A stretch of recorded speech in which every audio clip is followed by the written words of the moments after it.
Today's date is September 14, 2025. We're having an Israeli-Palestinian Confederation simulation. Our guest today is Sapir Handelman. We are proposing a federal government common to the people of Israel and Palestine in the area of Gaza, the West Bank, and Israel that has over 14 million people. A federal government that would be independent and separate from the Israeli and the Palestinian government.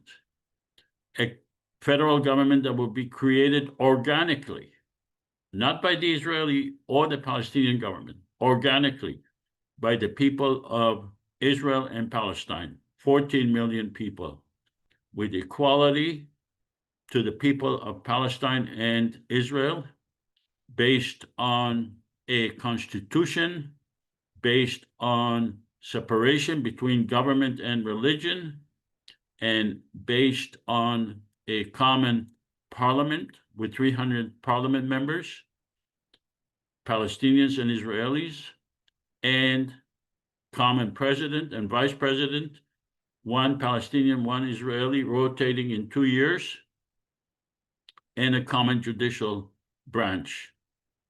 All of it based on a constitution for the entire area. We do not propose dismantlement of the Israeli or the Palestinian government. We propose a federal government for the entire area of Israel, Palestine, regardless of whether or not the Israeli or the Palestinian governments oppose it or support it. A federal government that will be created by the people of Israel, Palestine, based on a constitution. You can read the constitution at ipconfederation.org.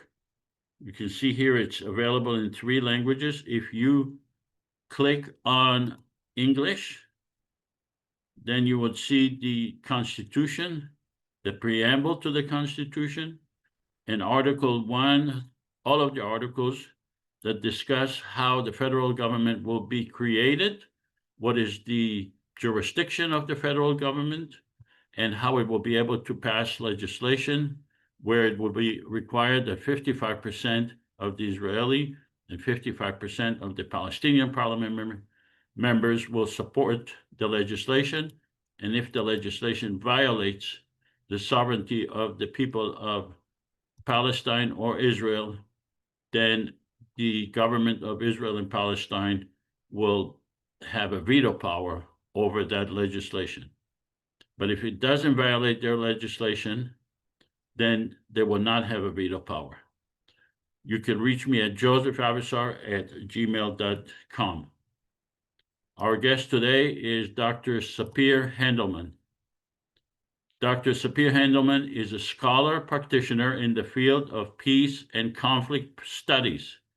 He received the Peter Becker Award, which is probably the most important academic prize for peace and conflict research in Europe. Dr. Handelman was postdoctoral fellow at the psychology department of Harvard University and the first scholar to receive the Lentz Fellowship 3 times in a row. Dr. Handelman is chairman of the board of Minds of Peace, an NGO registered in the US and Israel.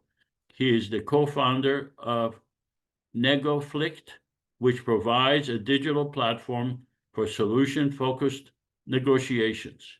He has established and led the Conflict Studies Division at Ahva Academic College in Israel.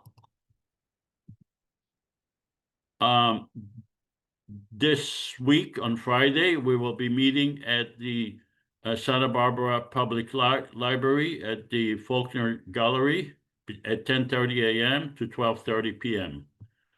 On October 8th, we will be meeting at Oakland Library. On October 8th, the same day, we will also be meeting at San Jose Public Library, at Alum Rock Community Room.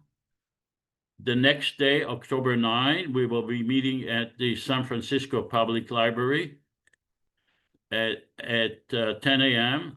from 10 a.m. to 12:30 p.m. And on the same day, on October 9, we will be meeting at the Berkeley Public Library from 5:30 p.m. to 7:30 p.m. If you reside in that area, and if you have friends or relatives, please let them know and to come to one of those meetings. On September 28th, we will have a simulation with Professor Victor Silverman. He's an emeritus at the Emeritus Department of History at Pomona College. On October 12th, we will have a simulation with Dr. Tamir Sorek, a professor of sociology and Jewish studies at Penn State University. On October 26th, we will have a simulation with Ibrahim Al-Najjar, who will be speaking to us from a tent in Gaza. And on November 23rd, we will have a simulation with Matt Duss, who is a former advisor to Senator Barry Sanders. We are attempting to demonstrate how a federal government will be able to make peace and pass legislation that neither the Israeli nor the Palestinian government will be able to veto, because it would benefit the people of Israel and Palestine. That's what we are trying to show in the simulations.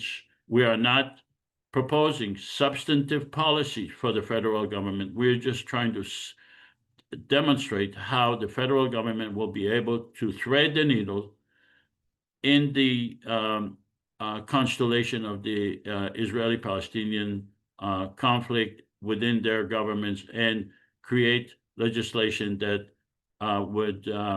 that neither side would be able to oppose. Nasir, who is I hope he's here, will be administrating the questions. We encourage you to ask questions. If you put the questions on the chart, on the chat, then he will tell us about those questions or your comments. But we encourage you to ask questions, as many questions as possible, to clarify issues that you may have regarding our proposal for a common federal government. Nasir, are you here? Yes, I'm here. Good morning, Joseph. Good morning. How are you? All right. This is a short 2.5 minute video that explains the concept that we are proposing. The conflict between Israelis and Palestinians has endured for generations. And instead of time healing the wounds, it's only caused the anger to fester and the violence to grow. But what if there was a way to alleviate the tension? Something that may not outright solve every problem, but at least create a forum that encourages a peaceful compromise. Welcome to the Israeli-Palestinian Confederation, a common third government between the Israeli and Palestinian citizens, specifically designed to foster peace, tolerance, and economic prosperity between the two nations. Here's how it works. First off, both Israel and Palestine will keep their respective governments. Israel's Knesset and the Palestinian National Authority will remain unchanged. The Israeli-Palestinian Confederation, IPC, will be a third entity acting as a unifying agent between the two. The IPC will comprise 300 parliament members elected from 300 districts in Israel, the West Bank, and Gaza. Above them will preside a president and vice president, one Israeli and one Palestinian.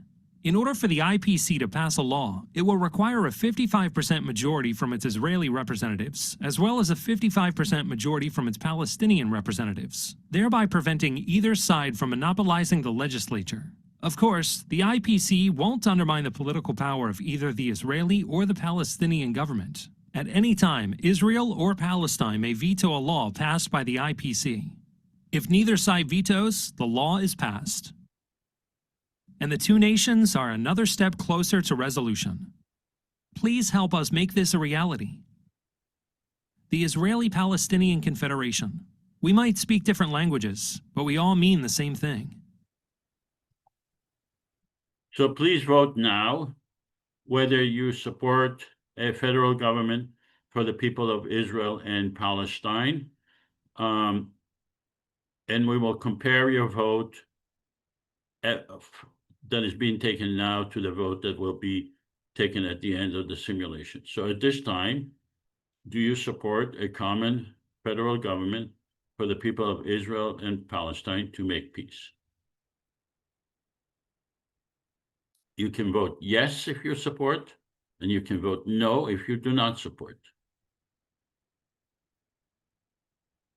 Have 5 more seconds to vote. Do you support or not? Yes or no? All right. Publish the vote.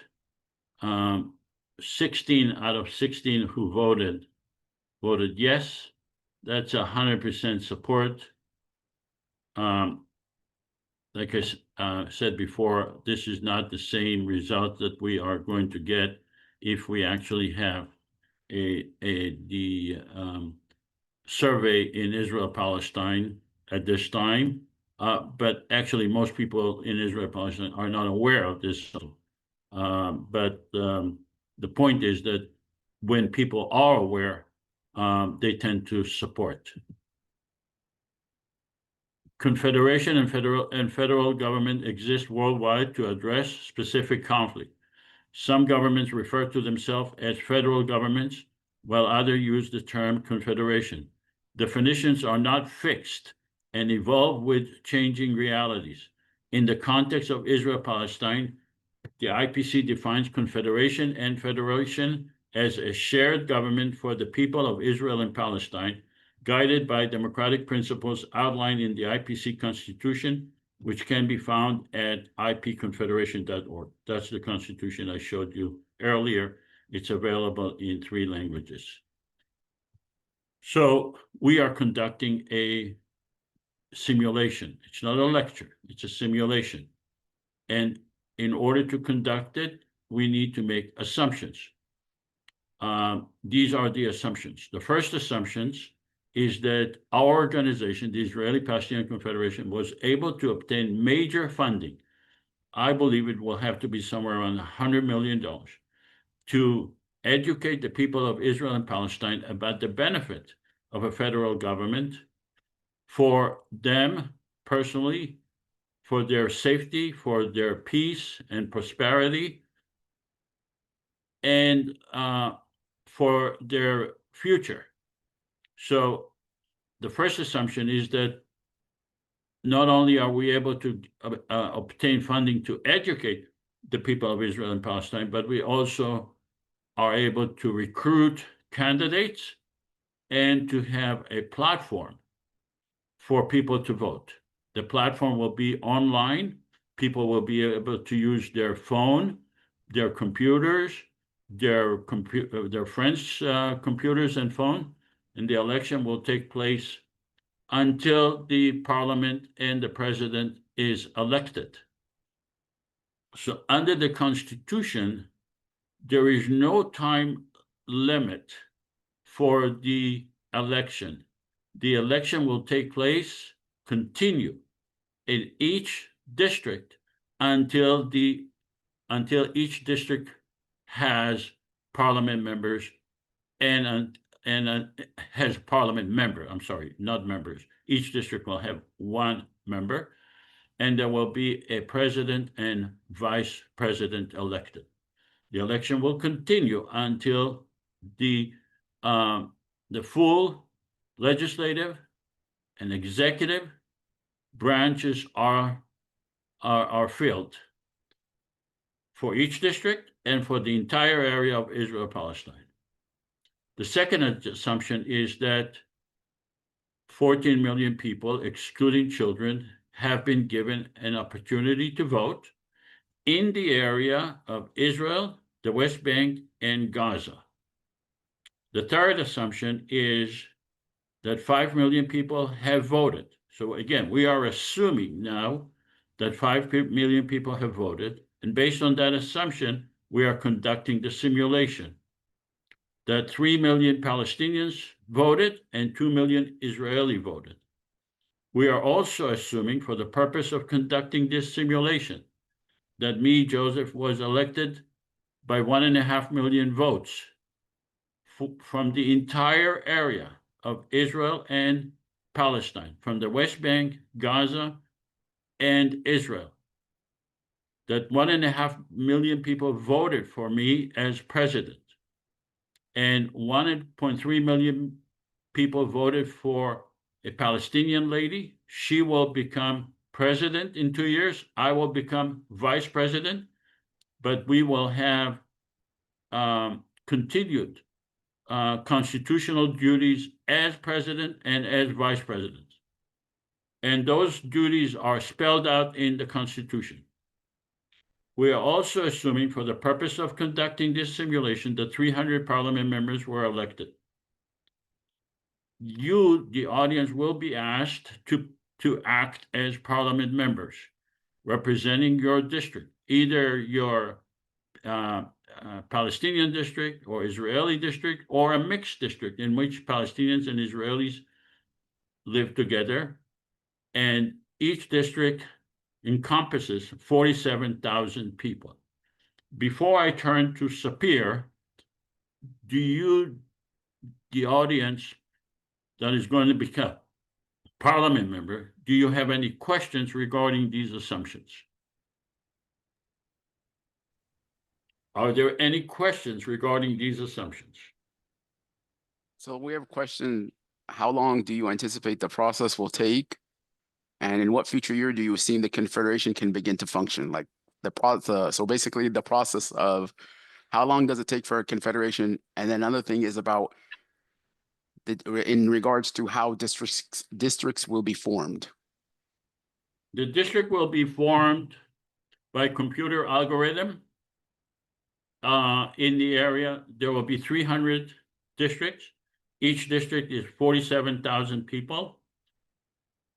There is no concern about gerrymandering because it doesn't matter how many Palestinians are elected or Israeli are elected, because even if there is a greater number of one nationality than the other, you still need 55% of Israelis and 55% of Palestinians to pass the legislation. The election will take place from the time it is announced until the time it is completed. So, for example, let's say we have certain districts that have not yet voted, have not yet met the threshold of voting in order to elect a parliament member. Then in that district, the election will continue until the district meets the threshold and elect a parliament member. The same for the president. But it will be open. The election will remain open until parliament members are elected. Any other questions? Yes, Joseph, isn't it true that, you may have already said it, there'll be an equal number of parliament members from Israel and parliament members from Palestine?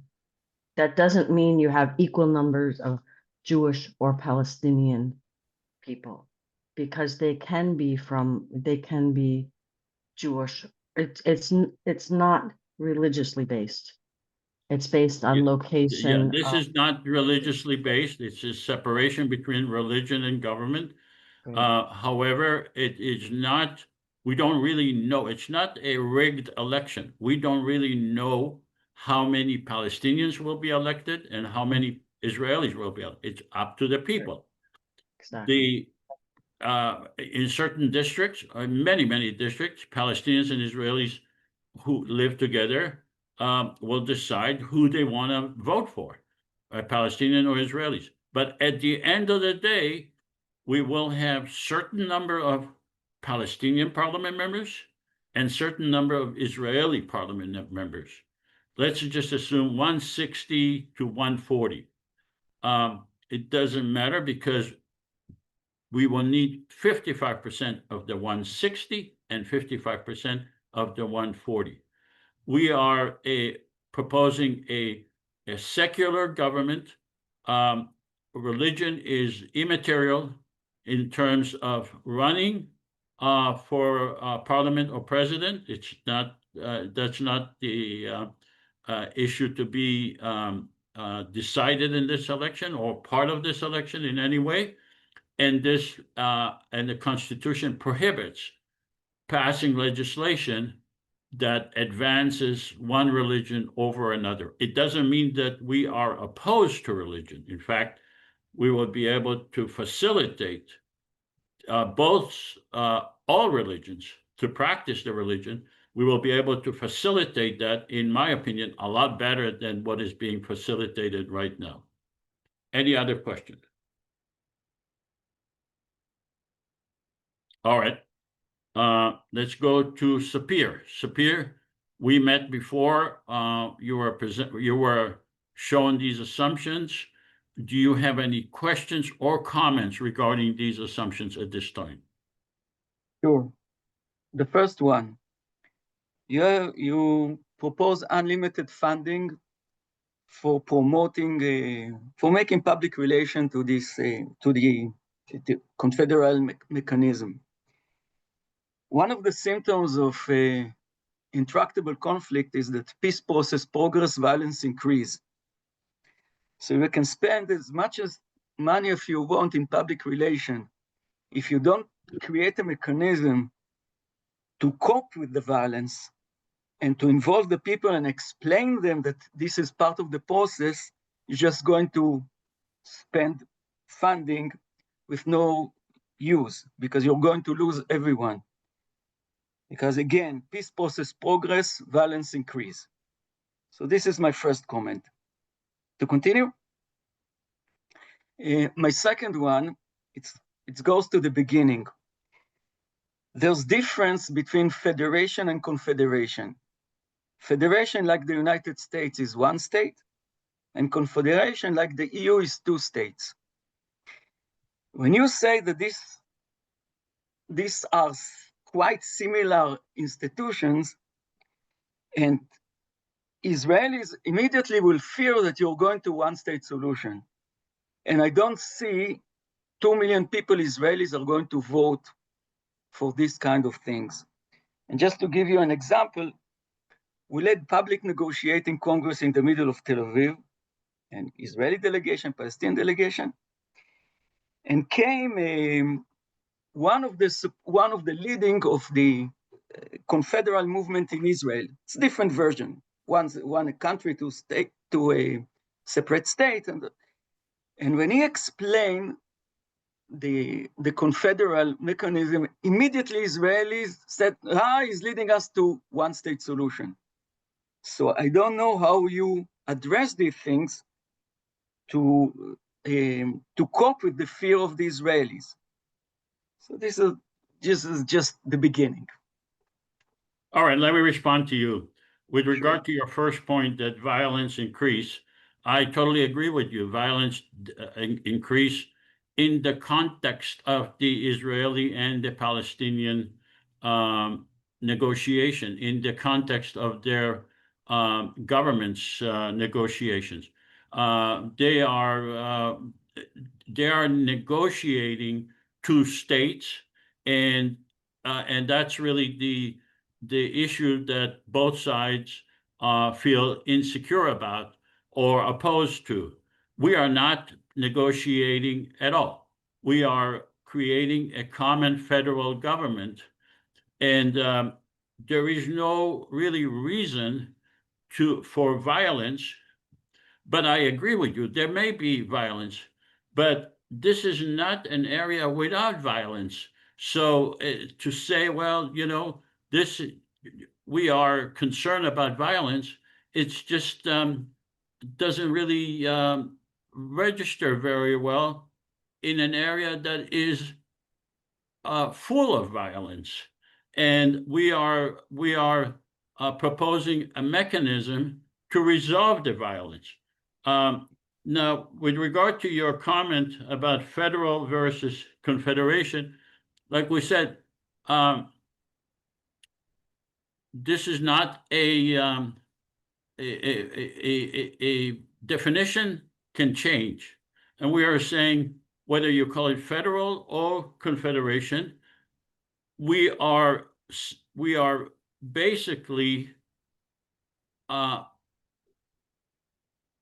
proposing a constitution. And you can call it whatever you want. We're not based on definition. We are based on a constitution. Now, you said that Israelis are concerned about one state and they will see it as a one state.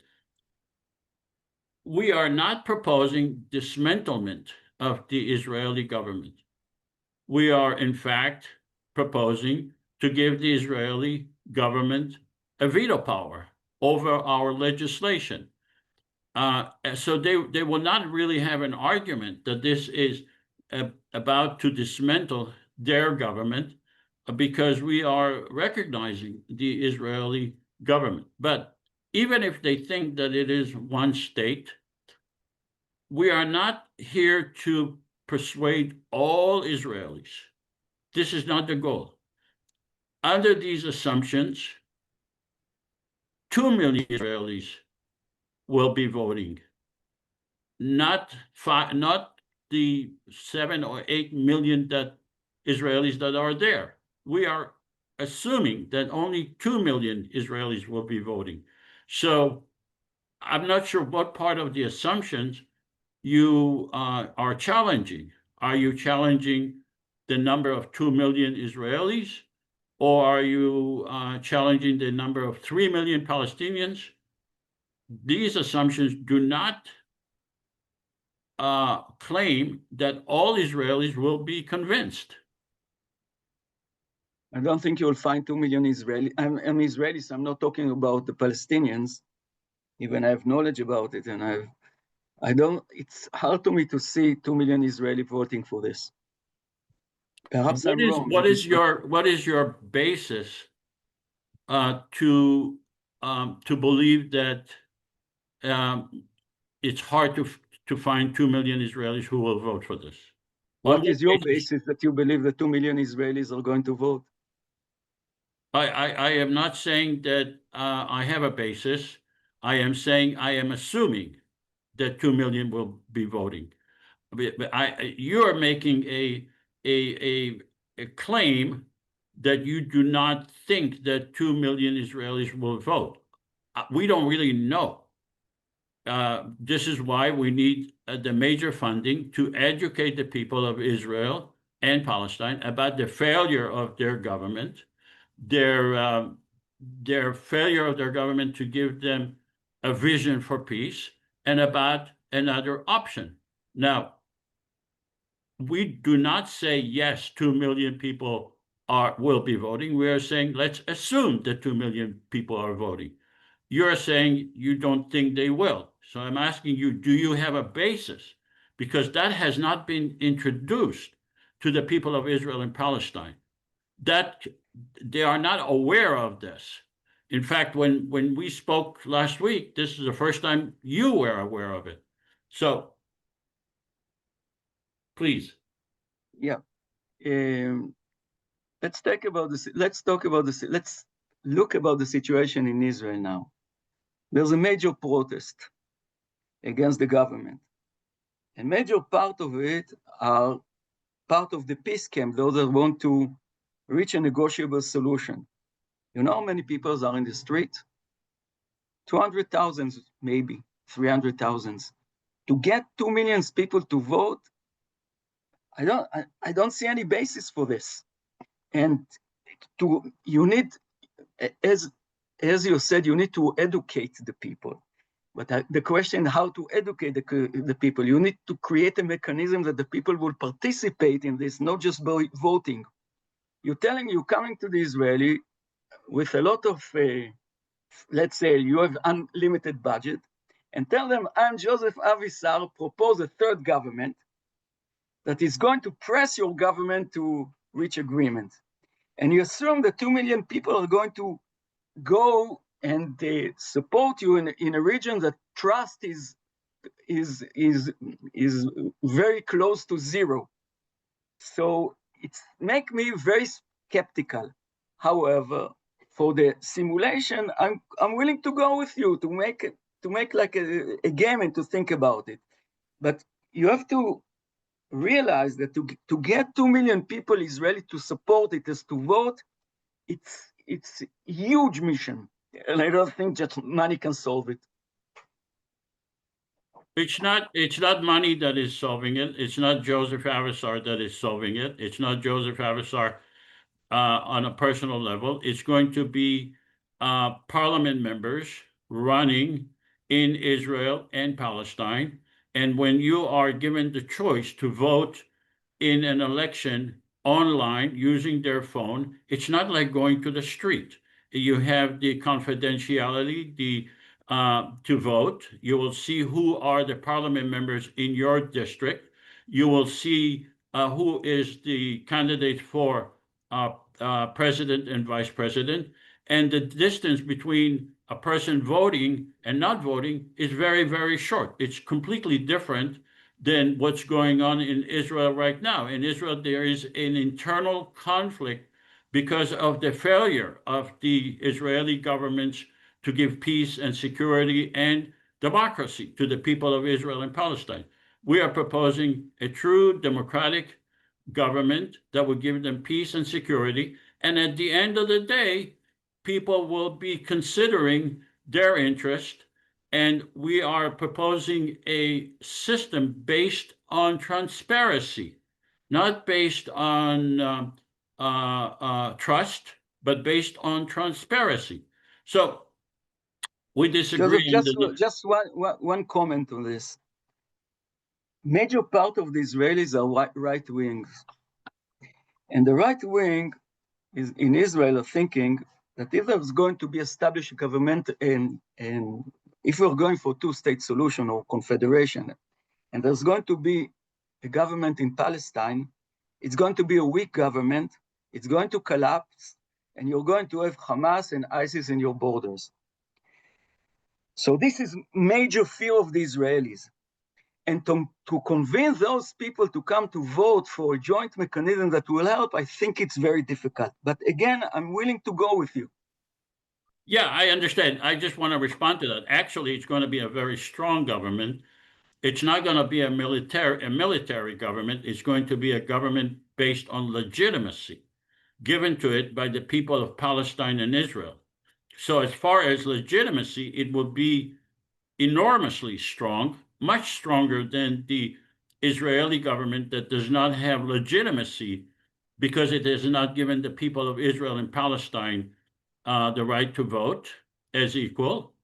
And the Palestinian governments do not have legitimacy because they have not given the people of Israel and Palestine the right to vote.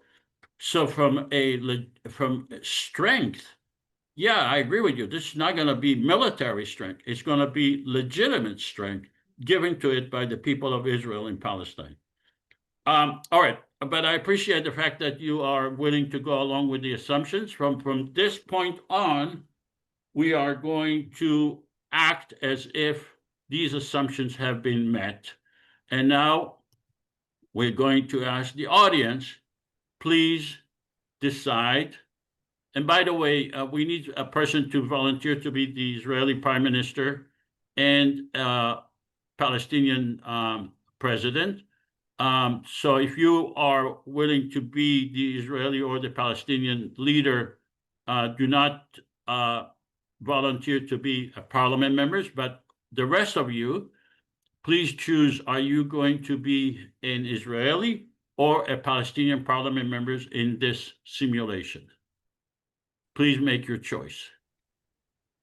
Are you going to be Palestinian parliament members or Israeli parliament members?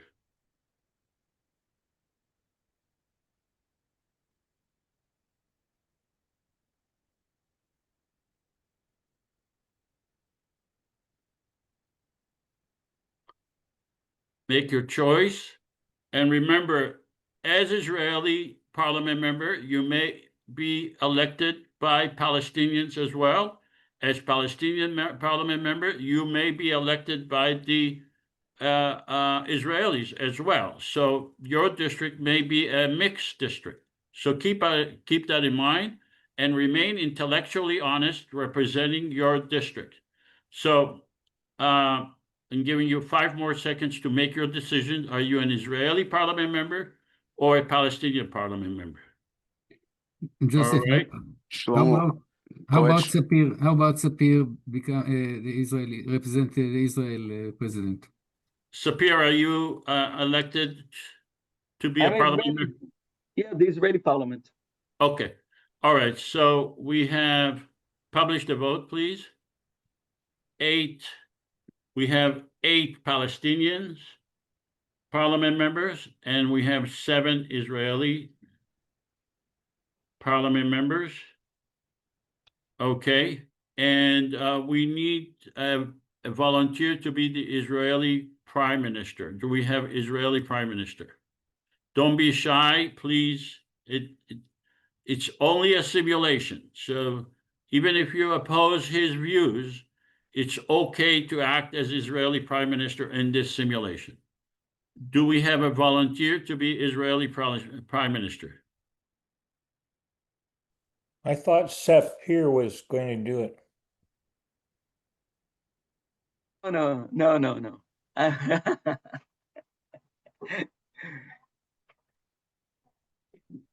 All right, we I need can- an Israeli prime minister, and we need, I can do it, Joseph, if you want. okay, Nasir. Yeah. And what about Palestinian president? We need a Palestinian president. Sean. Okay, Sean, you'll be the Palestinian president. All right. All right. So we now have an election. We have people elected. We have a president. We have parliament members. And our first order of business is to ratify the Constitution. This is a short version of the Constitution. Libby, would you be so kind as to read out the Constitution? Palestinians and Israelis are entitled to equal rights under the law and guaranteed human rights and freedom. The Israeli-Palestinian Confederation does not intend to supersede or supplant the Palestinian or Israeli governments, nor to abrogate or undermine any agreements between those governments. We recognize the need to work with the Israeli and Palestinian governments. Our purpose is to resolve conflicts and to expand the relationship between Palestinians and Israelis in a fair and equitable manner. We believe in equal rights under the law, guaranteed human rights, and freedom for all. We voluntarily give the legislatures and the governments of Israel and Palestine veto power over legislation we pass relating to the domain of control of those governments. We believe in the separation of power between the legislative, executive, and judicial branches. We believe in the creation of a permanent secular government for all the people residing in Israel and Palestine. We believe in having a separate judicial branch relating to IPC legislation with Israeli and Palestinian judges, with a system to avoid biased decisions based on nationality. All right, before I go to Sapir, does anyone have any questions regarding the Constitution? Okay, hearing no questions. Sapir, do you have any questions or comments regarding this Constitution? Just 2 small comments.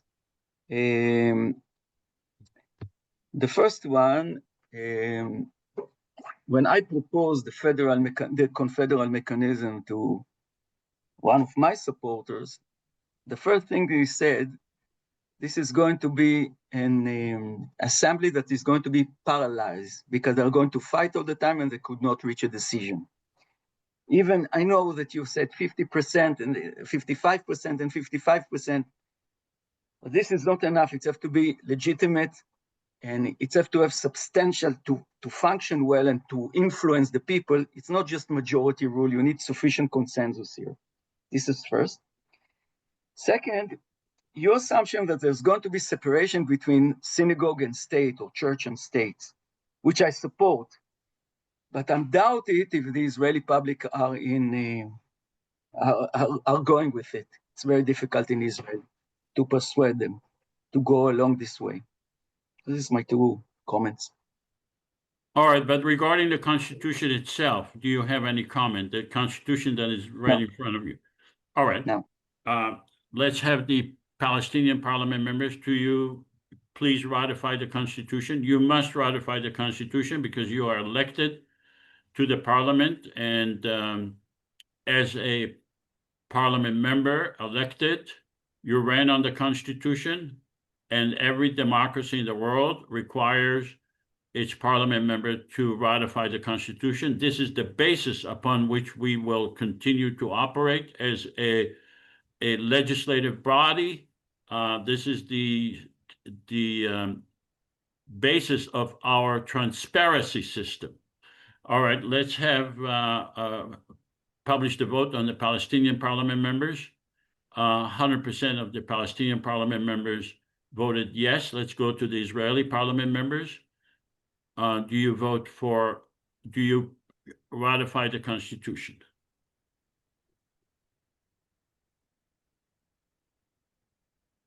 All right, so publish the vote.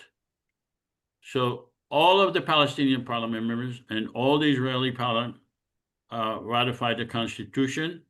Congratulations. This is the first time in history, in humanity, that the area of Israel-Palestine had passed a constitution, a common constitution based on separation between government and religion, based on equality for the entire area of Israel-Palestine. The fact that we passed a constitution undermines the existing government's use of fear and hate to justify their actions. It removes the collective stigma against Israelis and Palestinians that we are unable to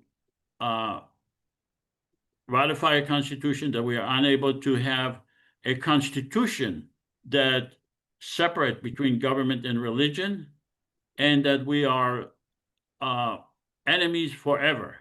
This completely removes that stigma. It provides huge political capital to you, the parliament members, and to me as the president. And it compels governments and organizations to contribute to our success, both economically, politically, and financially. And it gives the Israeli and the Palestinian people a new self-image and proves that Israelis and Palestinians are not a monolithic society. That means that some Israelis and some Palestinians have the same common belief, different than their counterpart in the same nationality. So congratulations. This is a huge, momentous occasion in the history of humanity. All right. Let's go to the first order of business and decide who to give a veto power to. Libby, would you be so kind as to read our first legislation regarding who do we give a veto power to? The Confederation is the government of the entire population of Israel and Palestine from the river to the sea.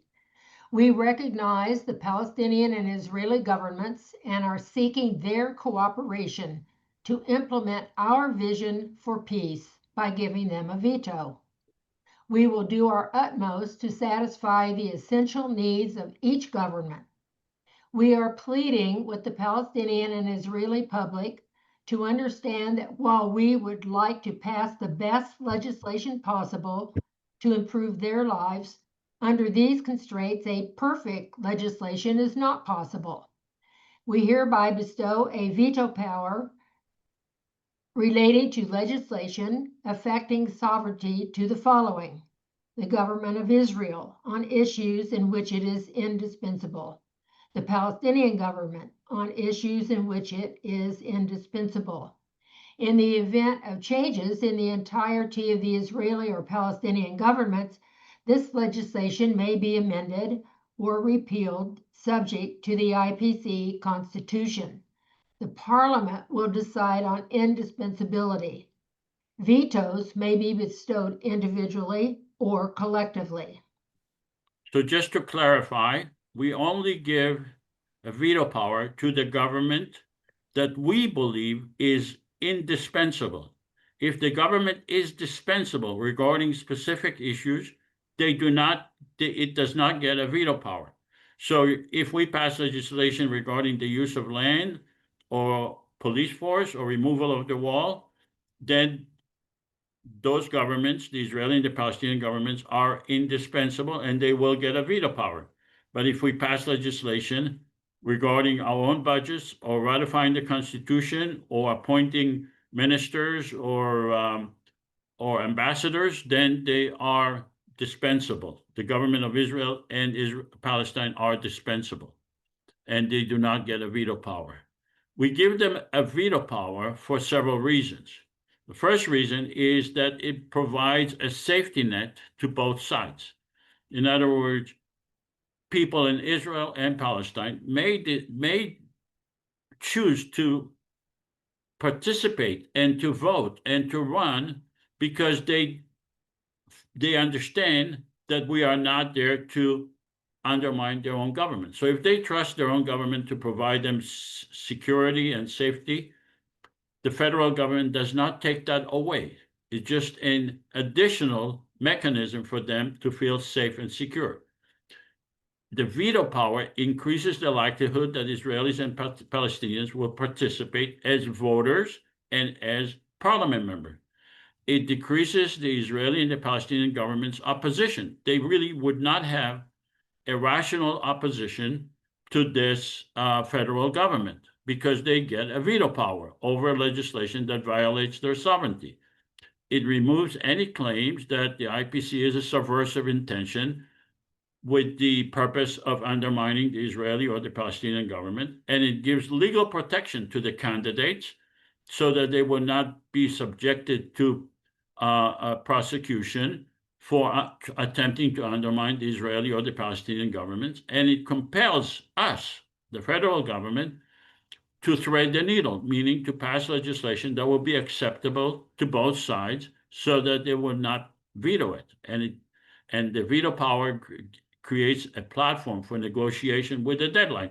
In other words, we will negotiate before we pass the legislation and after we pass the legislation with our parliament members and the Israeli and the Palestinian governments in order to pass acceptable legislation to everyone.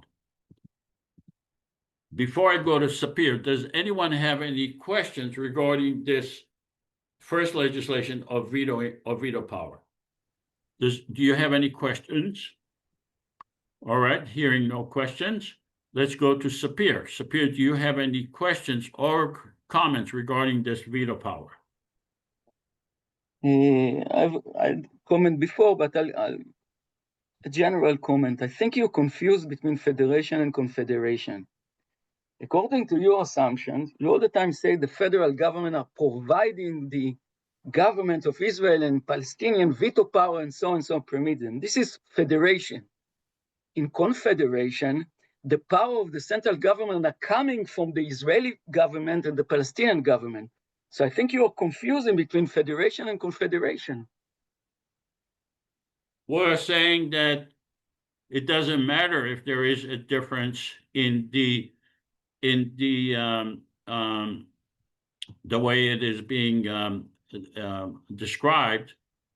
We describe confederation and federation in the same way based on our constitution. That's how we choose to use those terms.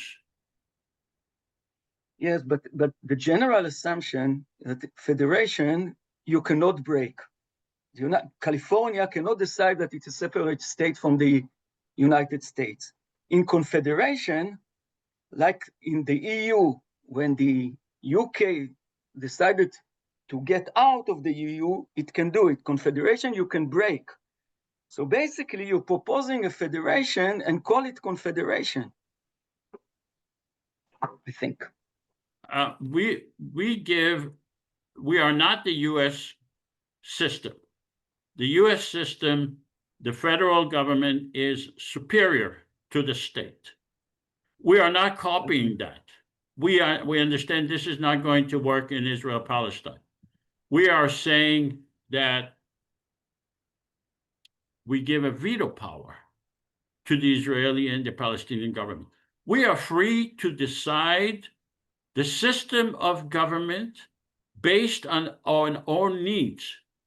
We are not bound by other systems in order to prevent us from coming up with a formula that is best for ourselves, for the people of Israel and Palestine.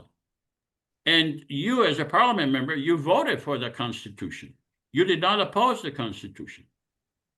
So do you have any other questions or comments regarding the granting of the veto power?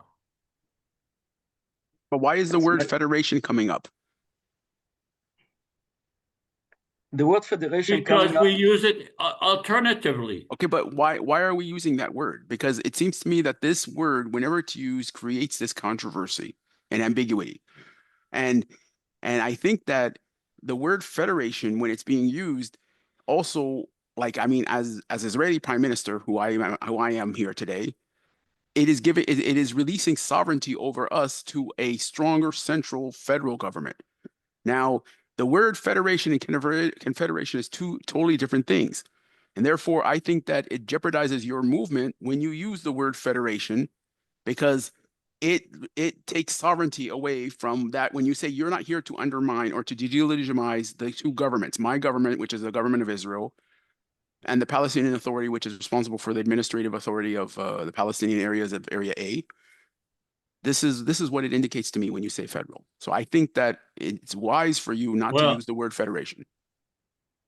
Well, we are using both because there are other systems in the world using confederation and using federation.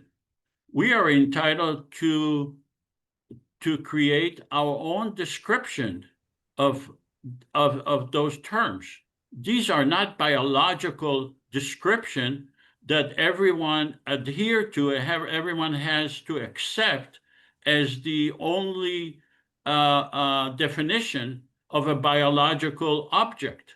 This is a governmental system, and we are entitled to use both terms because we are borrowing similar systems from all over the world.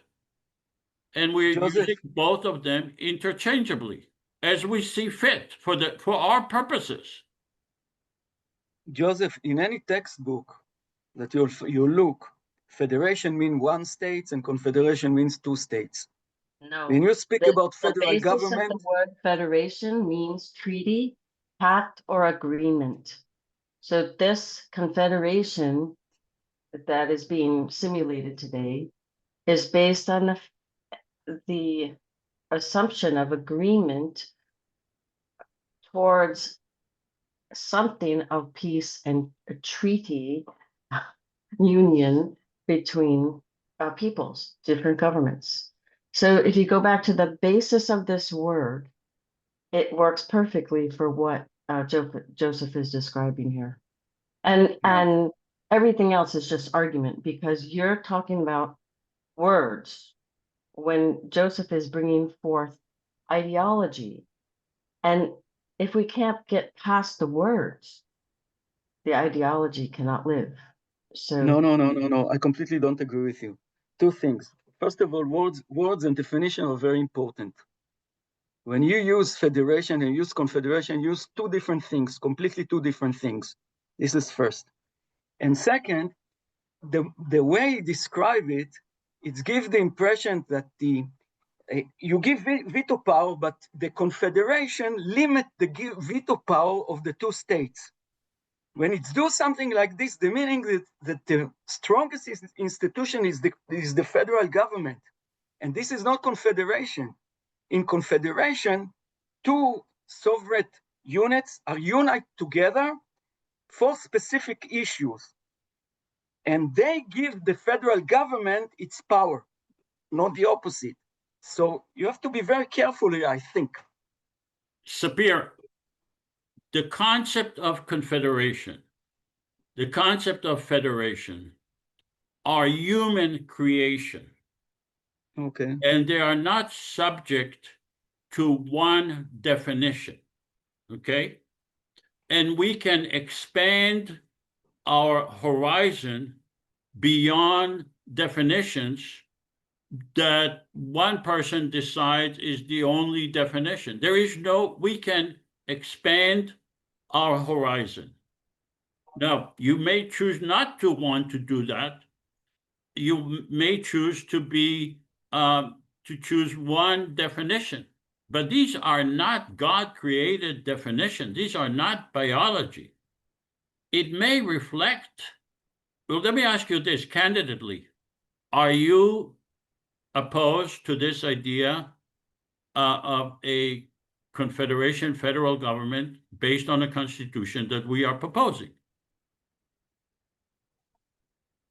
In some respect, I have to study it more. In some respect, I support it. In some respect, I opposed it.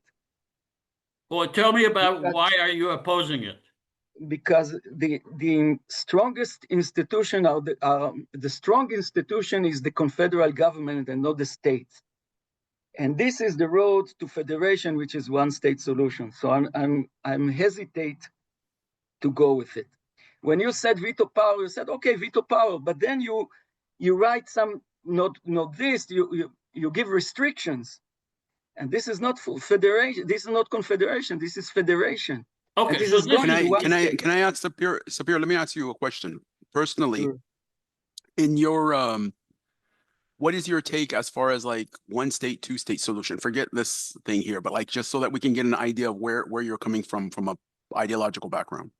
It doesn't matter my idea because I support confederation, but my idea is not. I'm speaking like I try to reflect the spirit of the Israelis, and Israelis who support two-state solution and work all their life for peace. When they're going to see this, they're going to object it. Okay. Because when you speak about federation, you speak about strong confederal institution, you lead to one state. And to be the devil advocate, I'm supporting here two-state solution. Even I'm myself from confederation. But well, I let me think ask you I this, present Sapir, is the Israeli society a monolithic society? no. Has there's the majority- Israeli society ever been, to your knowledge, ever been exposed to a constitution by any organization that supports a federal government or a confederation government? No, because the problem is not to come with good idea. The problem is how to market it. And No, I know. Let me answer. Since it's important, you can come with the best ideas.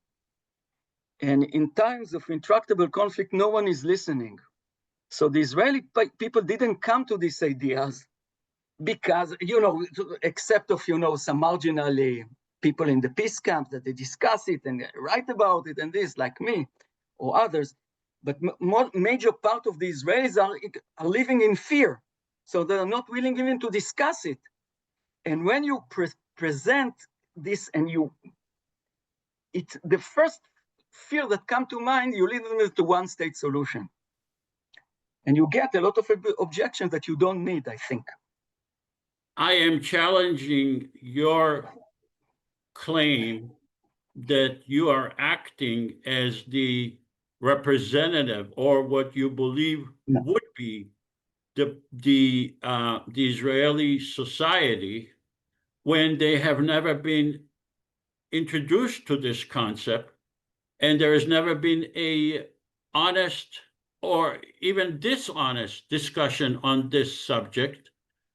So you were How many years you try invited to to promote speak. it? You were invited to speak not as a supposed representative of the Israeli society or their belief, but as Sapir Handelman.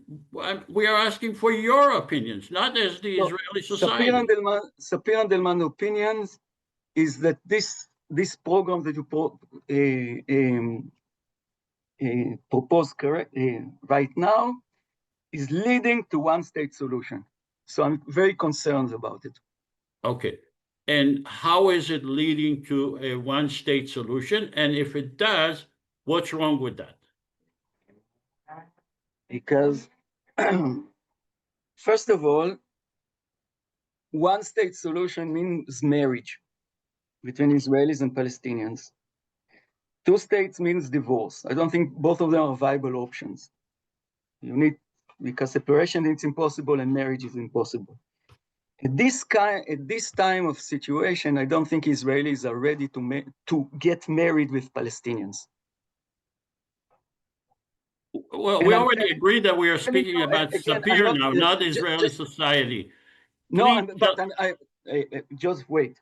But I'm not Israeli society, but I'm Israeli who lives here and can reflect at least my environment.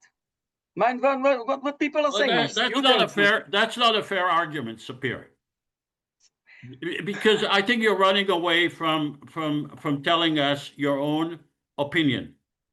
You're invited to speak as Sapir, not No, I'm invited to speak as representative of Minds of Peace. And no, since Minds of Peace engaged, listen, that's listen, not listen. true. No, You were you invited to speak presented as me. But on the other hand, you would not be voted for parliament with that set of He does need to represent. values. Yeah, he needs to The represent. parliament's going to bring the highest of the people and the most open-minded towards a peaceful resolution, I would hope. Yeah, You but my question, I have a question. Why not let us assume two-state solution to begin with. Okay, so we have two states now. And then we take it from there. Could we do this, Sapir? Sure. But then don't speak about one state, and the central government get its power from the two states, not the opposite. Okay, so your objection to this is that it's not created by the governments of Israel, and No. That's the problem you have. No. The idea that people are voting for central government is appealing, and I support it. To have a central government that can broker, I support it. The veto power, I have problem with it, because you restrict the veto power. You said that they can veto only if this and this and this and this. No, not only this and this and this. We are very specific. The veto power is given to them only if they are indispensable. Okay, so I don't know how to implement. All right, here's the thing. Let's have the vote now. Palestinian parliament members, please vote on this. I should just say that Mr. Sapir is here in two capacities. He is participating in the simulation, but he also is offering his views, because that's what we do. We bring people here to look at this model and to give their perspectives from where they come from. So that we have to give him this as well. And also, Mr. Sapir, let's try to run a simulation, because I think a lot of what you're addressing will come up when we do the simulation, and you'll see that some of the issues that you're addressing are going to come to the forefront of it.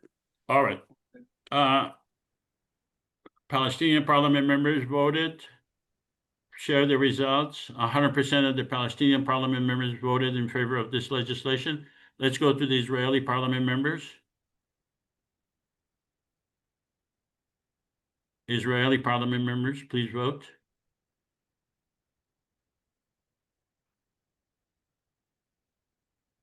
Publish the vote. We need 55%. We got 86% of the Israelis, so this legislation has passed. Let's go to the next legislation, the important legislation for the moment, and that is immediate emergency truth. Libby, would you be so kind as to read that? The conditions in Gaza and Israel require urgent humanitarian action to assist individuals deprived of basic necessities, including food and medicine. Pursuant to Article 1, Section 2 of the Israeli-Palestinian Confederation Constitution, the Parliament of the Israeli-Palestinian Confederation hereby submits this emergency bill. 1. All fighting and violence must cease at midnight tonight. 2. Beginning at midnight tonight, the IPC shall be granted free and safe access to deliver food, water, and medicine to all individuals in Israel and Palestine. 3, the IPC's medical teams shall be granted free and safe access to provide care to all individuals in Israel and Palestine. And 4, the IPC authorities shall create safe zones in the entire Gaza Strip to provide safety to the people of Gaza.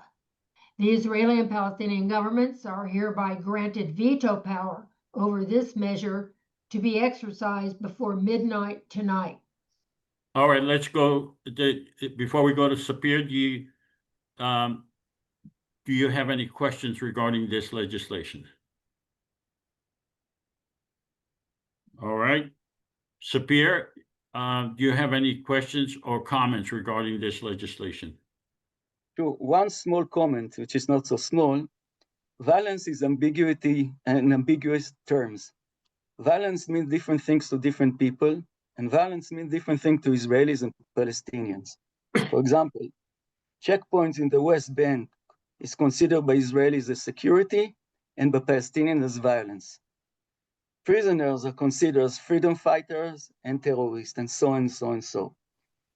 In South Africa, for 2 years, they negotiated the terms of violence until they come to an agreement what is the meaning of violence.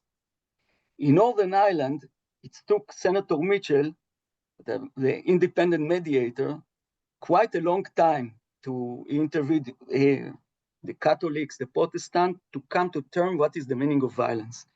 So writing, of course, I'm against fighting and against violence, but you have to define what is the meaning of violence, which is Israelis and Palestinians say it's completely different.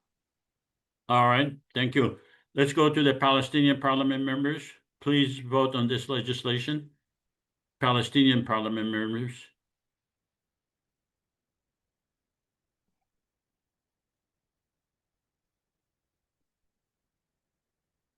Publish the vote. 100% of the Palestinian parliament members voted in favor of this legislation. Let's go to the Israeli parliament members. Please vote.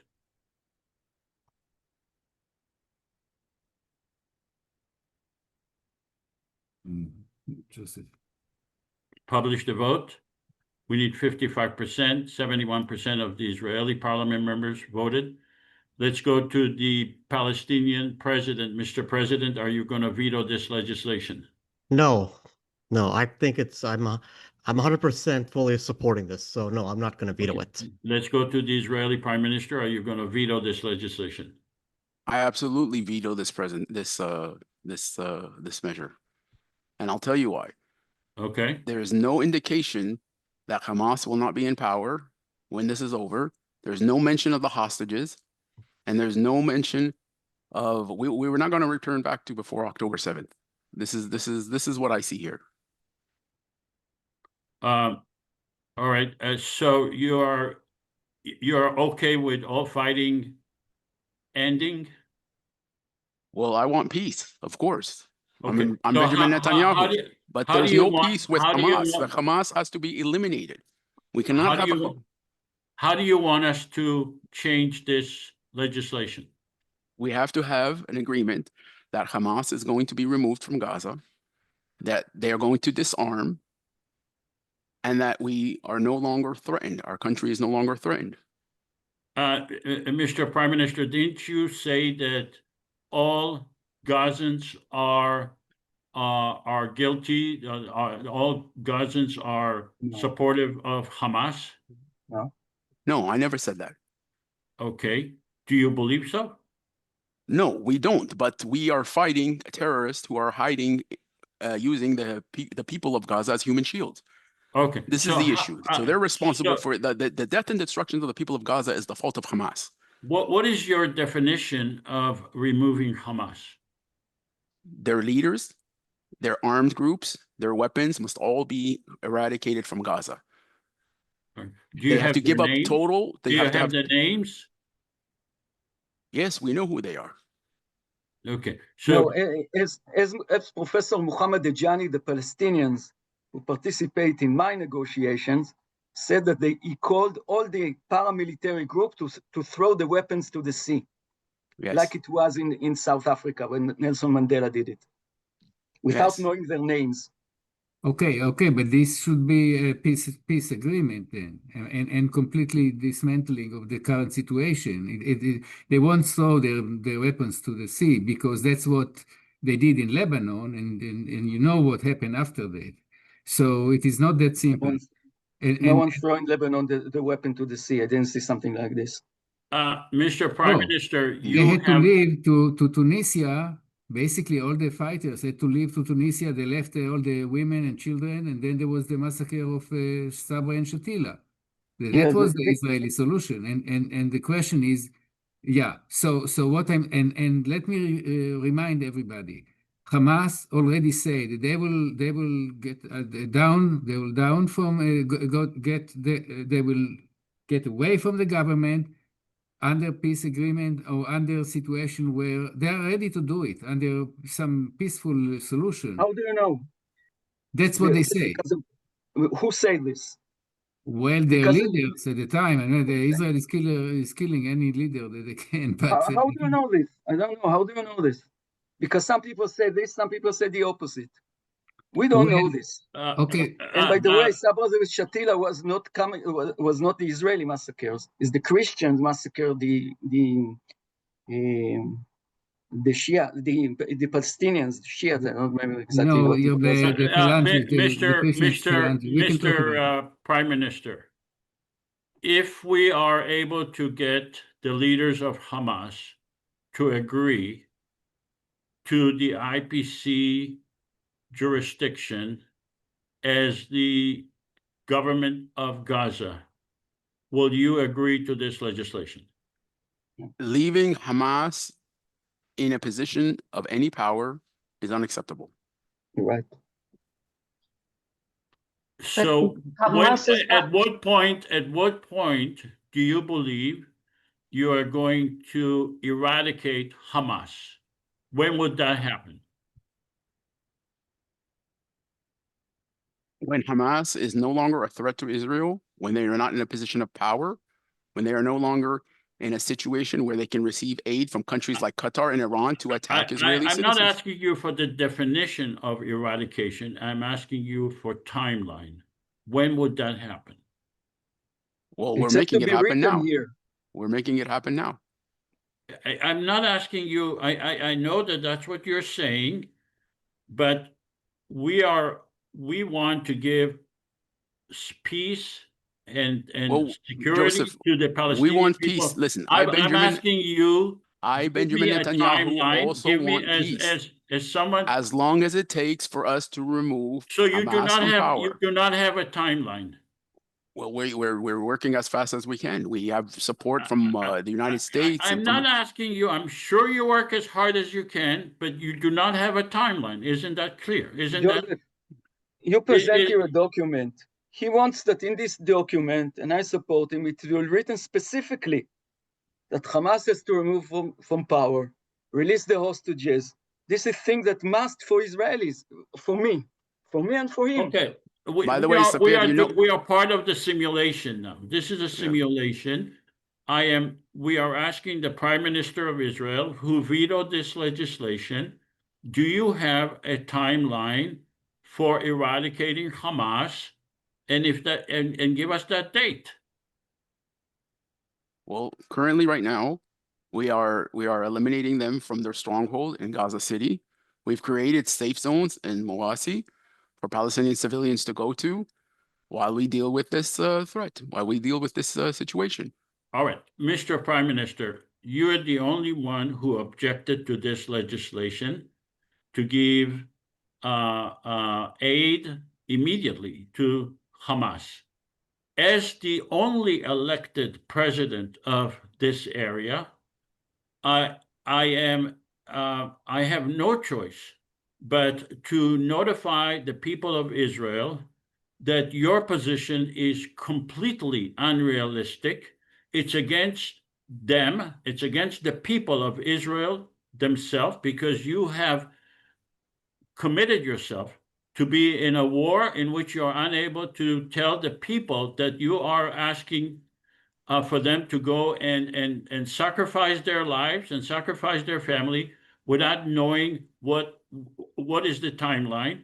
And you're having elections coming up, and I am going to expose you as a warmonger who is harming the people that you claim to be supporting, which are the people of Israel.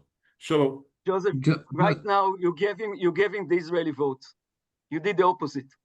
You gave him the Israeli votes for fighting Hamas and not agreeing that they will be in power anymore. Joseph, I am the president of the whole area. Joseph, let me ask you Joseph. something. Even the Palestinian president has called for the removal of Hamas. The Palestinian Authority, who is doing a terrible job, okay, who I am opposing, and I don't even want to have control over the Gaza Strip. He is even agreeing that Hamas should surrender their weapons and withdraw. He's called for this. Why not He add did in not veto this legislation. Well, if he was He did not veto he this should have- legislation. Joseph, We are dealing with because he specifics has here. first of all, it's because he has no authority over Gaza, It nor is he doesn't threatened matter. by Gaza. It So doesn't matter. He did not veto this Israel legislation. It's is on the up to border us of to Gaza. It is decide. our communities. It is our communities that were attacked, not the West, not his communities. what does it cost you, Joseph, to add this item saying Hamas will not be in power, which Hamas essentially agree, as far as I can tell, or from what are my sources, and then eventually they are agree under some peaceful solution. They agree. They don't want to create a situation where they All throw right. their weapons Okay. to the sea. Let me finish. I asked the prime minister under what circumstances he will remove his veto. And he said the complete eradication of Hamas. Not eradication, but giving up the leadership. That's all. Well, let's ask him again. If Hamas agrees to give up its authority over Gaza, will you agree to this legislation? Agree to give up authority and weapons. Agree to give up authority and weapons. Yes. Would you then accept this legislation? And also the leaders, we will compromise on the leaders. The leaders will also have to leave as well. Okay, if all these three are interjected into this, you will agree Yes, to this legislation? I You can will agree remove to it your veto? because if I turn back to the Israeli public with this, and you're saying you're going to go to the Israeli public, let me tell you something. If I go back to the Israeli public with this legislation, I'm going to be more in trouble than you going to them. Okay, to be honest with you, I think that we have a resolution here. Let's go to resolve it right now. So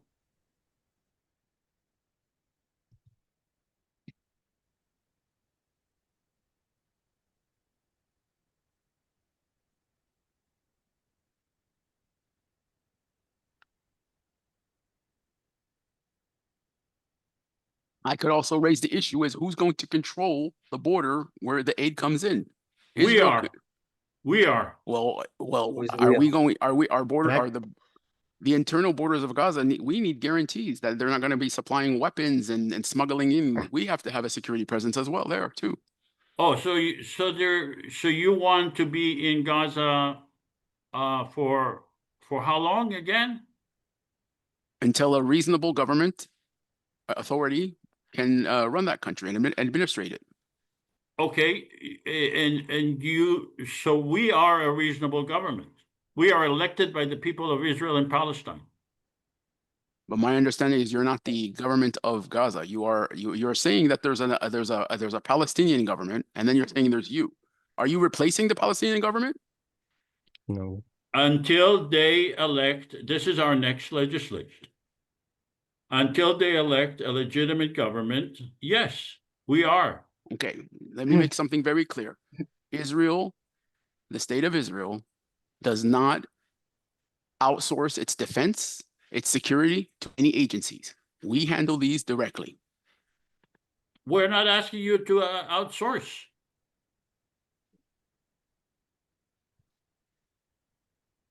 Can I say something to the Prime Minister of Israel as What? a Palestinian president?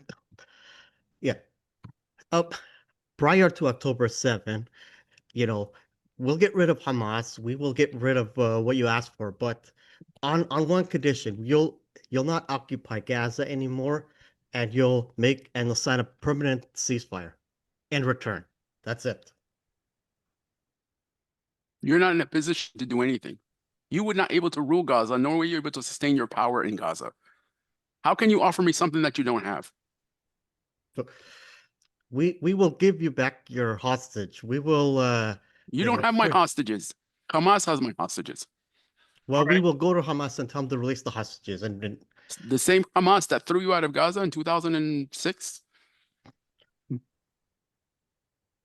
If you cannot rule over your country, then how do you expect them? How do you expect us to have any confidence in your rule? I'm with you. I'm with you. I will. I'm with you with the hostage, but we need to have we need to end the occupation of Gaza. All right. That's it. That's I it. added Mr. Prime Minister of Israel, provided Hamas agreed to be removed from Gaza and remove their weapons from that area.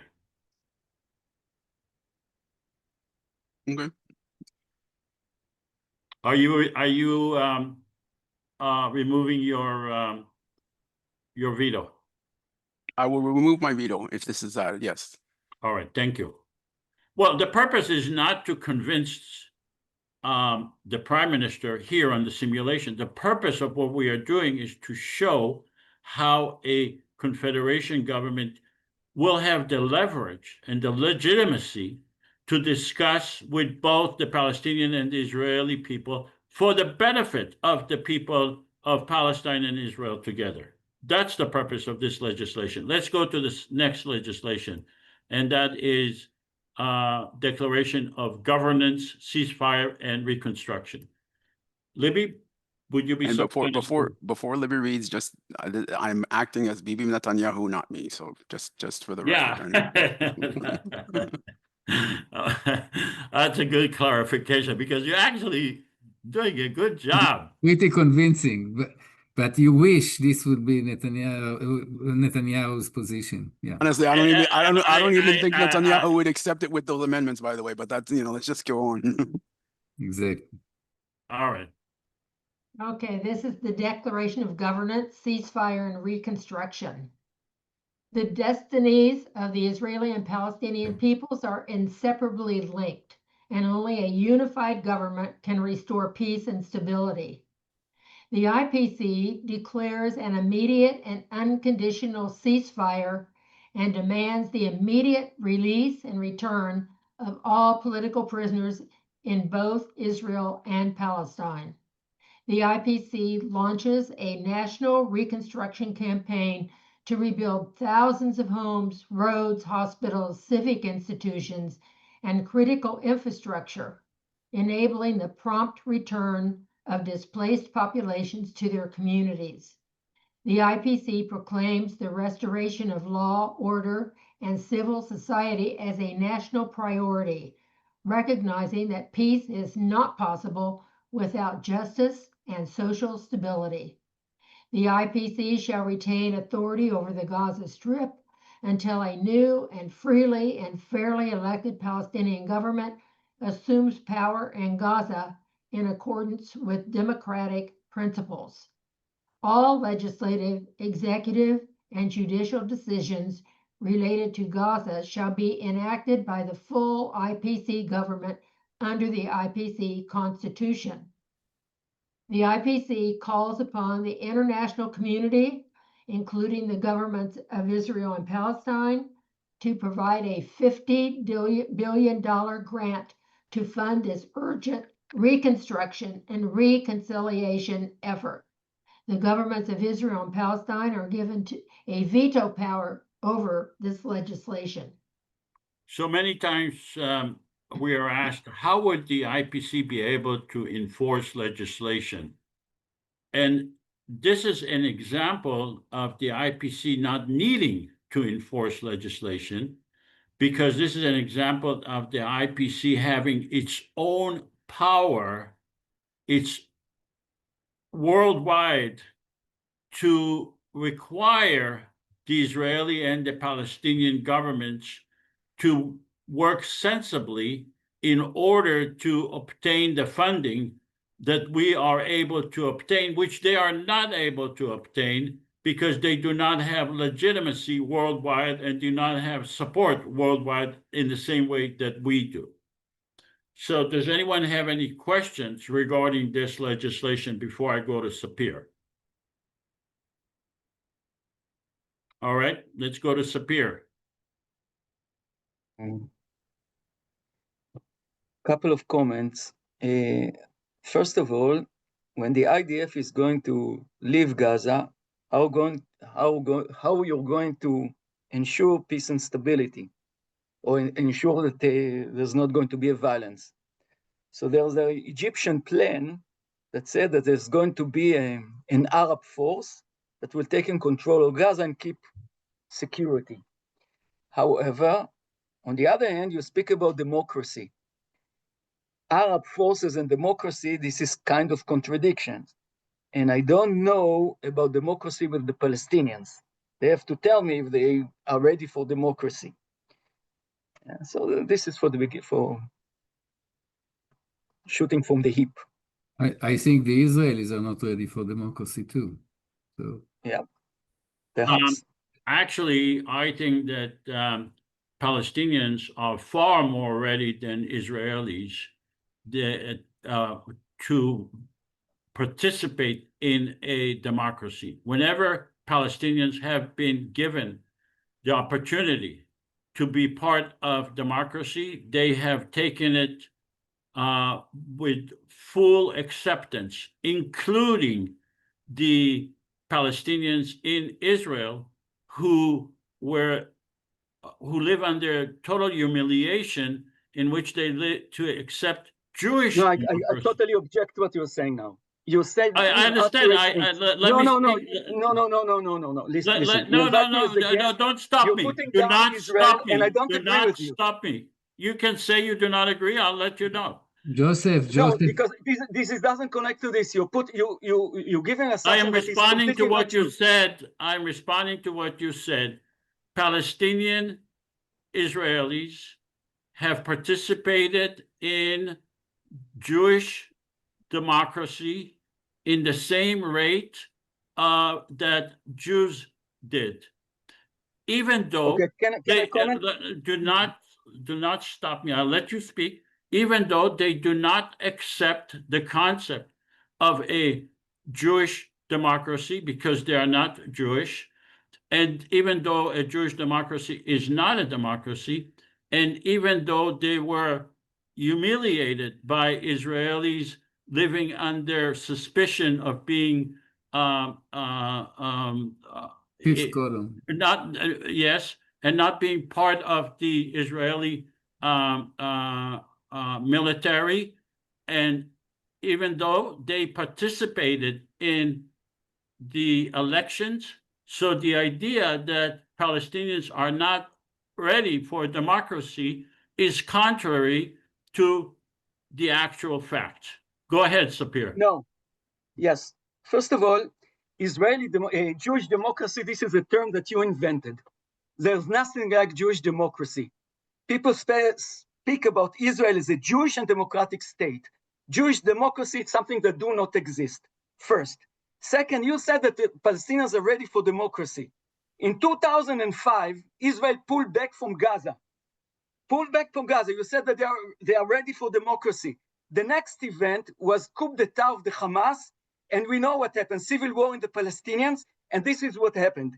If Israel today is pulling back from the West Bank, there's serious danger that there's going to be a civil war in Israel, not democracy as you envision. Now, this is second. Third, I'm opposing Israel as a Jewish state. I think it should be an Israeli state. However, the participation of the Arab Israeli in the democratic institution of Israel is huge. They're getting jobs, they're getting education, they're getting scholarship. They don't do the army. Of course, by calling Israel a Jewish state, it puts them in an inconvenient position. I agree with you, and this is have to be changed. But to say that the Palestinians are ready for democracy more than Israel, this is something irresponsible, and this is something that do not exist.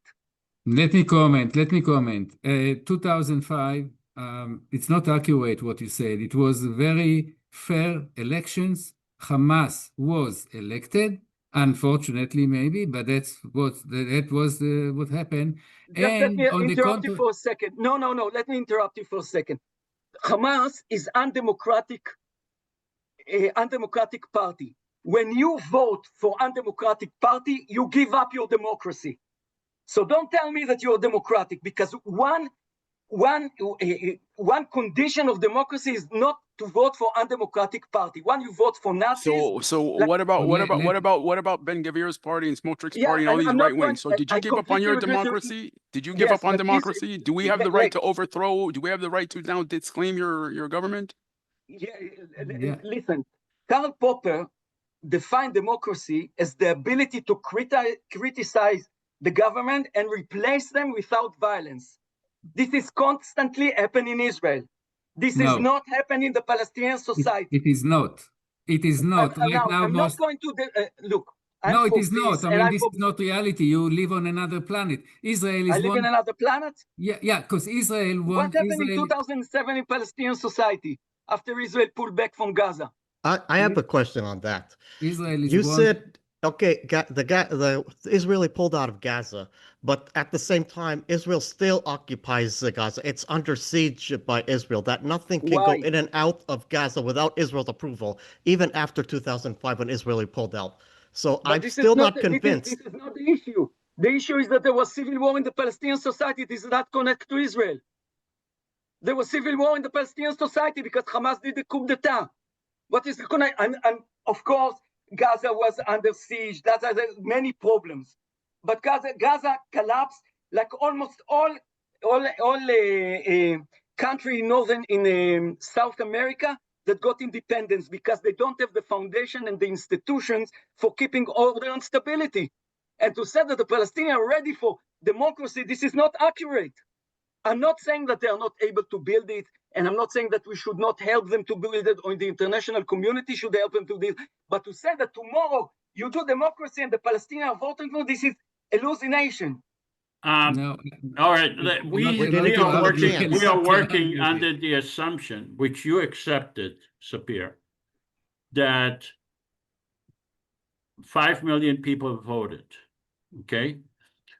And now we are working on but voting is not democracy.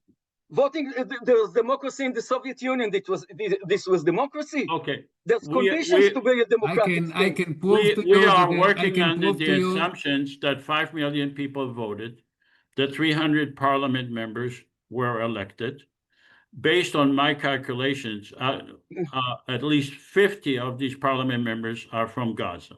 This is the assumption we are working under, okay? Unrealistic assumption. I was ready to go with you. Unrealistic assumption. Okay. I mean, yeah, that's fine, but we are working under that assumption. You accepted that assumption, and now you want to pull out from your acceptance. No. I'm pulling from your notion of Jewish democracy with something that do not exist. Okay, I'm not here to discuss. I'm not here to argue with you. I disagree with you that democracy means elections. Elections doesn't mean democracy. That's fine. You're right. I agree. In Israel, there is no. I agree with you that I agree with you that democracy is not only election. I think that democracy is constitution, which we have. Democracy is ratification of the Constitution, which we have. The wonderful Constitution, the best in the world. Please, Sapir. We have a parliament. We have a system that we all agreed. We have transparency. And here we have legislation that we are about to vote upon. All right. Let's have the Palestinian parliament members please vote on this legislation. Palestinian parliament members.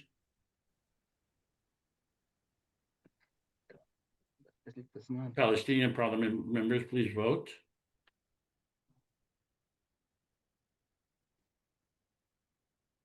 Publish the vote. Let's go to the Israeli parliament members. Please vote. Israeli parliament members.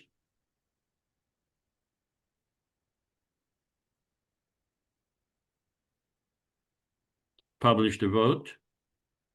Okay, so this legislation passed. Let's go to the Palestinian Prime Minister, President. Mr. President, are you going to veto this legislation? Mr. President of Palestine, are you going to veto this legislation? No, I'm not. It's a wonderful idea. No. Let's go to the Prime Minister of Israel. Mr. Prime Minister, are you going to veto this legislation? After the passing of the other resolution, which added the removal of Hamas and the disarmament of I would say that this would be acceptable as long as Israel can control the border and that reasonable, responsible administrative authority can rule over the jurisdictions where the Palestinians live. All right, thank you. All right, so let's go to the next step, and that's post-simulation survey. After participating in the simulation, do you support a common federal government? Please vote.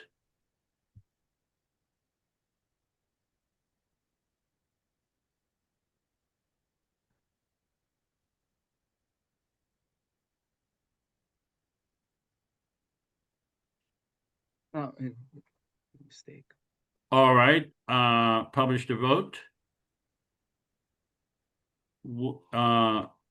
One person, 93% voted yes. It was 100% before. So, Sapir, I assume it's you who voted no. No, I voted yes, but I want to vote no. Because the word federal, but I voted yes. It's not me. Oh, okay. Someone else voted no. Okay. All right. So let's go now to a closing remark, and then we'll have I believe that a democracy, like Sapir said, it's not only about election, but I think we meet all of the criteria for democracy, including a constitution, transparency, system of election, and the constitution itself is fair and honest and transparent. I believe it's possible to create online election. Want to remind you that 1 week of war between Israel and Gaza we wrote 3 billion, but it's probably a lot more now because Israel is involved in other wars. And the current governments in Israel, Palestine are not legitimate government because they are not elected by the people of Israel and Palestine, and they do not meet any criteria of democracy. So let's go now to an open discussion, and maybe we can ask Sapir, because we were talking about democracy. Maybe we can start from that notion. What is it about, in your opinion, Sapir, that the federal government that we are proposing does not meet the criteria of democracy? I didn't say that I have to delve more to see if your criteria of democracy, if the federal government meets the criteria of democracy. However, democracy is not election and not constitution. The great philosopher Karl Popper said that democracy is the ability to replace the government and to replace and criticize the government without bloodshed. And if this meets this criteria, and also I think you have to add to Popper's notion that democracy is the ability to solve dispute by peaceful means, and if you can replace the government of the federal government that you propose, so it's maybe a democratic institution if you get to this criteria. This is first. Second, my comment is, look, I'm talking about generally. In 1970s, in the 70s of the last centuries, the three most entrenching conflicts in the world were Northern Ireland, South Africa, and the Israeli-Palestinian conflict.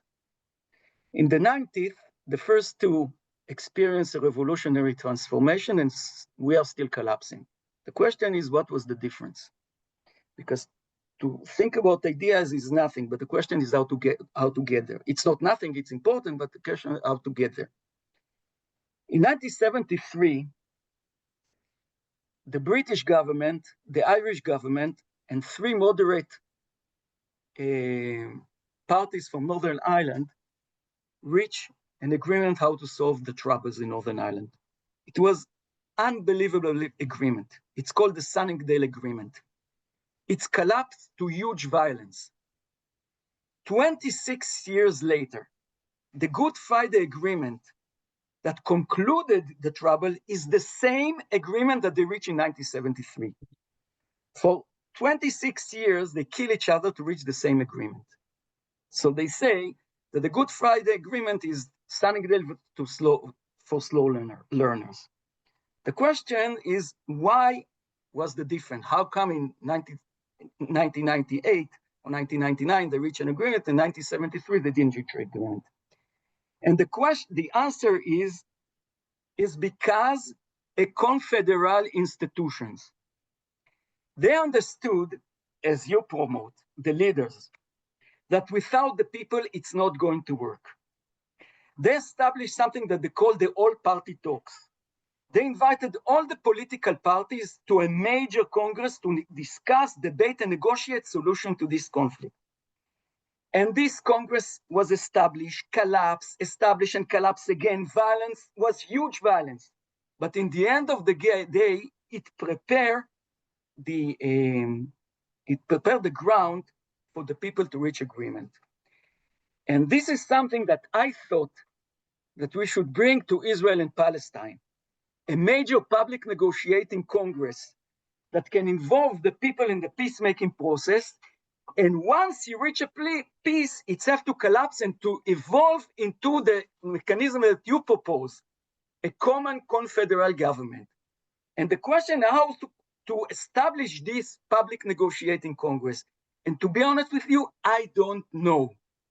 And I did many, many experiments. I led public negotiating congresses all over the world. And we took delegation from whatever political view that you want, and they all the time reach agreement. However, I'm going to conclude my small speech is you need to let the people decide what they want, to give them options, to give them one state, two states with separation, confederal and federal, and maybe they will get to think, maybe if you succeed to create a public debate in both societies, they will decide that confederal is the best solution for them, but there's no shortcuts. All right, let me just respond to you. I completely agree with you that there has to be other options, and the public has to be given an opportunity to discuss those options, including what you suggested, the Good Friday model or similar Congress. I agree with all of that. We do not exclude other solutions. We believe that the federal government is the best way to consider solutions, including two-state, including one state, including any other option. But it has to be done by a duly, legitimately elected people in Israel-Palestine. And that's what we are proposing, a duly elected people in Israel-Palestine who will have the ability and the legitimacy and responsibility to consider other options. Right now, you have an Israeli government that is not legitimate government in Israel-Palestine, not to mention that it's a very nationalistic government.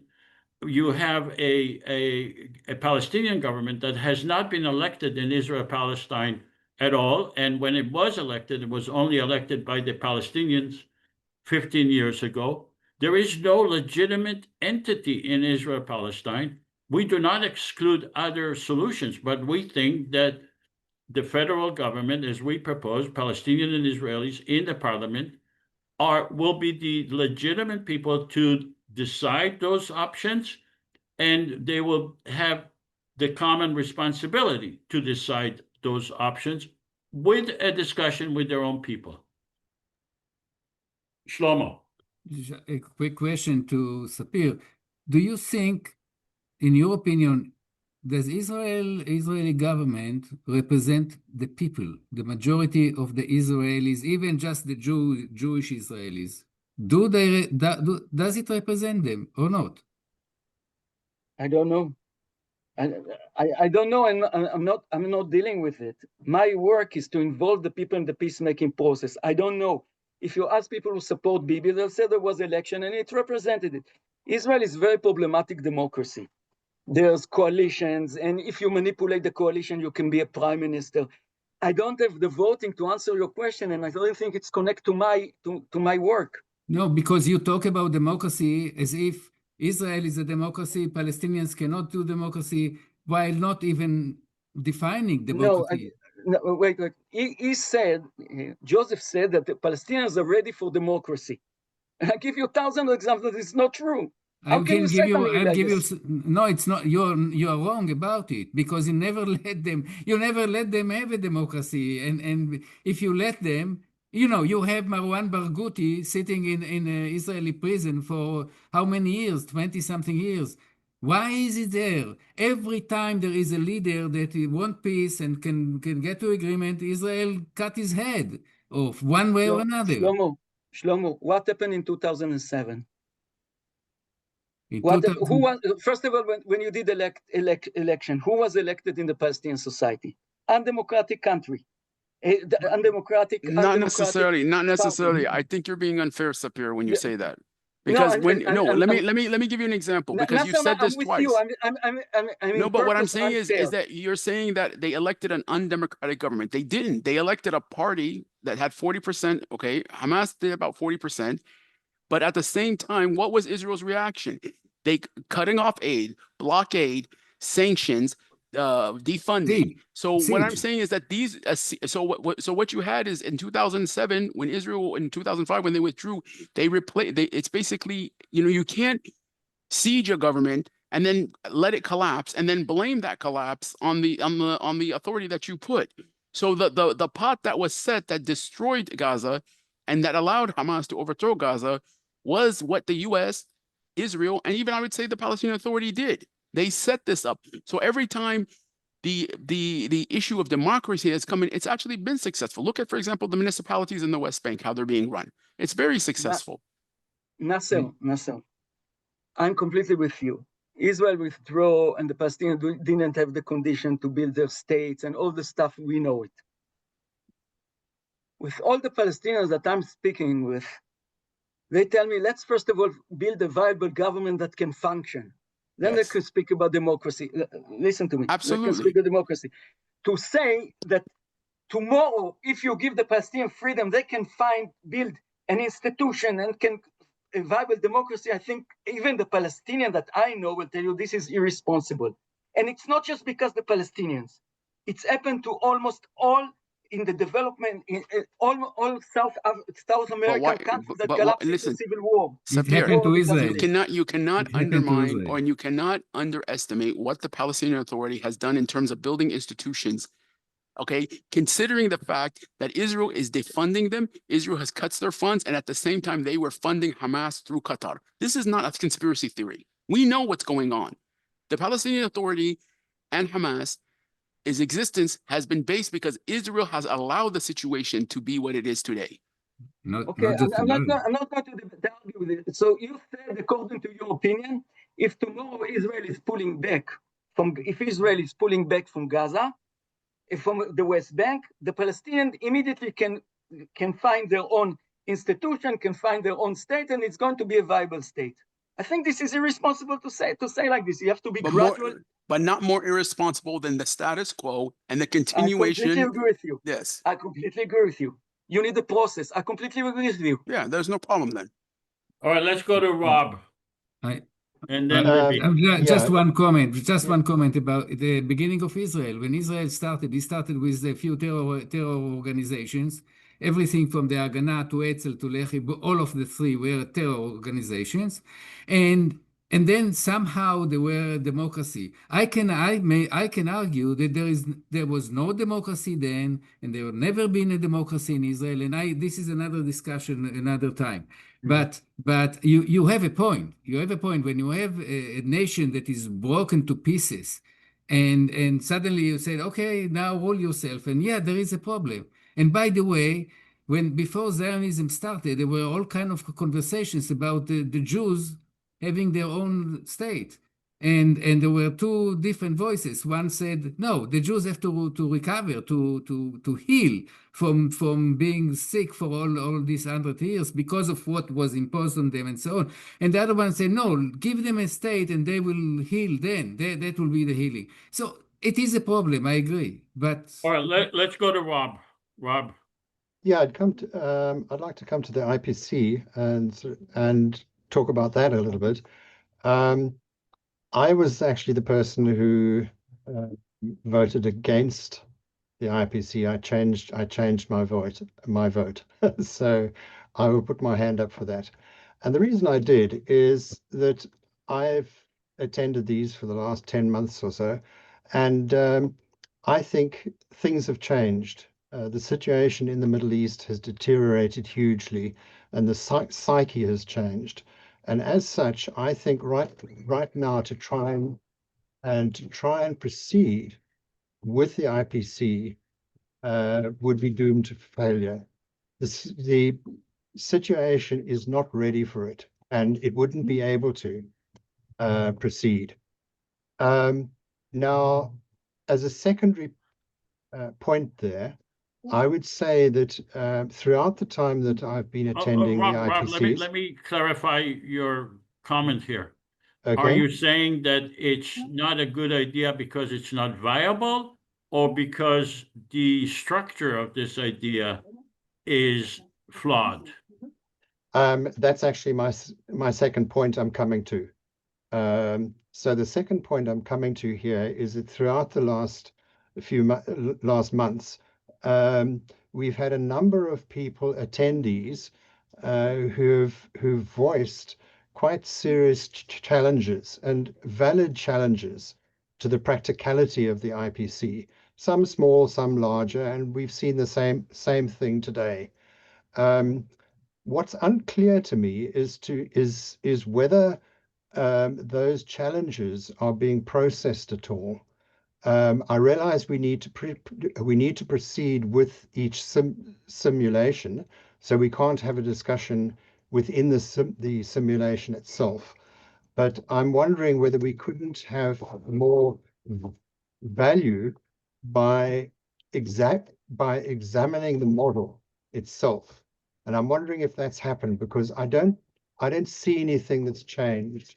And I think we could very valuably move with what's happening on the ground, and also the extraordinarily valuable discussion that's taken place as part of these simulations. How many simulations have you participated in? I think it's about 8 or 9. Okay, so what structural issues do you think should be examined of the IPC constitution?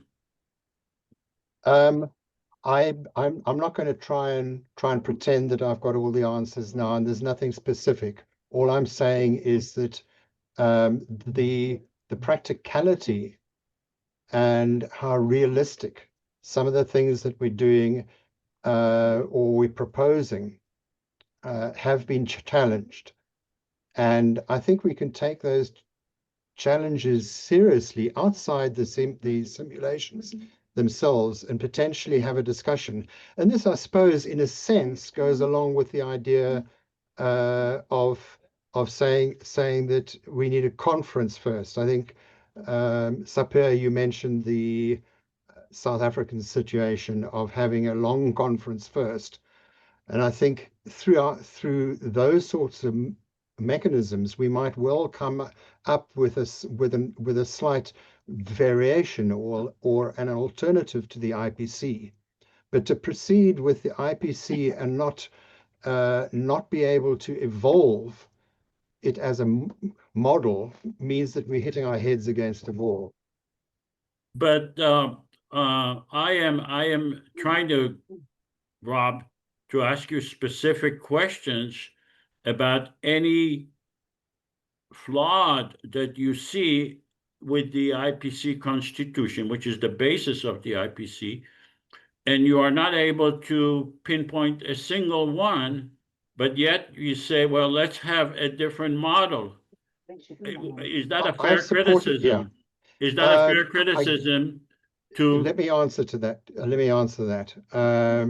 As I said, this is the first time that I voted against the IPC as an idea. I've always supported it because on paper, a lot of what we look at, the various proposals, the laws that we pass, and the Constitution itself is admirable. But is it realistic? And that's where I'm saying that no, I don't think it's realistic anymore. And I think, and that doesn't mean to say we end the process. I believe it's more saying that, okay, well, what is realistic? How can we propose a model and a mechanism that addresses the sort of point that we've reached, the intractable point? If we had $100 million, would you say then it is realistic? No, because it's not going. Because $100 million is not going to change some fundamentals. Exactly. I'm just curious. Is it more realistic? Is it more realistic the status quo or the continued occupation? Because when you say something like this, so absolutely not. It's not a zero-sum game. Or the status quo, this proposal. There's in the road. There's many things. It's not all this or this. The status quo is unbearable. We cannot continue like this. Even the situation in Israelis are much better than the Palestinians. We also cannot continue like this. If it's going to continue like this, the two societies are going to destroy each other. It's not good for Palestinians, not good for the Israelis. The question how to create a change and to take something that someone prepared and said to the Israelis, let's adapt it. I think this is a problem. You need a process that Israelis and Palestinians can participate in creating these things. We had 24 years of process. And this is a process too, right now. We are part of the process. Okay. All right, Libby. Yeah, I'd like to say a couple of things. I've been participating in this now, I don't know how many years. And I've also been participating in Jewish-Palestinian dialogue for 35 years. And there are a couple of things that, and this is kind of random, but back in the day when we first got started, we worked with Dr. Harold Saunders, who was then former Assistant Secretary of State, and he was a negotiator at the Camp David Accords. And he helped facilitate our first conference when we brought Jews and Palestinians here to California. And what he said inspired our work to continue, which is there are some things that only governments can do, such as negotiating binding agreements. But there are some things that only citizens outside government can do, such as changing human relationships. And I bring this up, and I think I heard you say, Sapir, that you've been working on bringing people together and working on relationships. And I know that there are quite a few very important groups that function in Israel and Palestine, like Combatants for Peace, the Bereaved Parents. There's ALMAP, Alliance for Middle East Peace, lots of little grassroots groups that are working to raise awareness and consciousness about how to work together.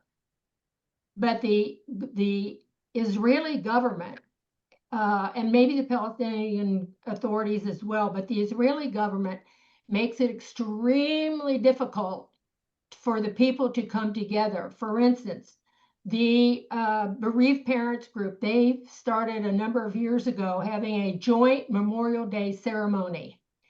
And it's something that brings the two communities together in honoring people who've been lost to violence, who talk about functioning and working together and supporting each other. And yet the Israeli government makes it very difficult for them to find a place where they can meet successfully. So for the last several years, they've done it on Zoom, which in one respect is good because it's allowed thousands of people from around the world to tap into this Memorial Day ceremony. So the point I'm trying to make is until people are allowed to come together, to work together, to share their life stories together, they see each other as human and equal. They see that working together and working for a world that supports all peoples equally, nothing's going to change. And as long as there are a few people who are so empowered either by money or fear or control, things aren't going to change. That's why I feel like people like groups like this are essential, because what it's forcing us to do is to think outside the box. And a lot of people come into this and say, well, that's impossible because so-and-so will never let it happen. No, there's no way this is going to work.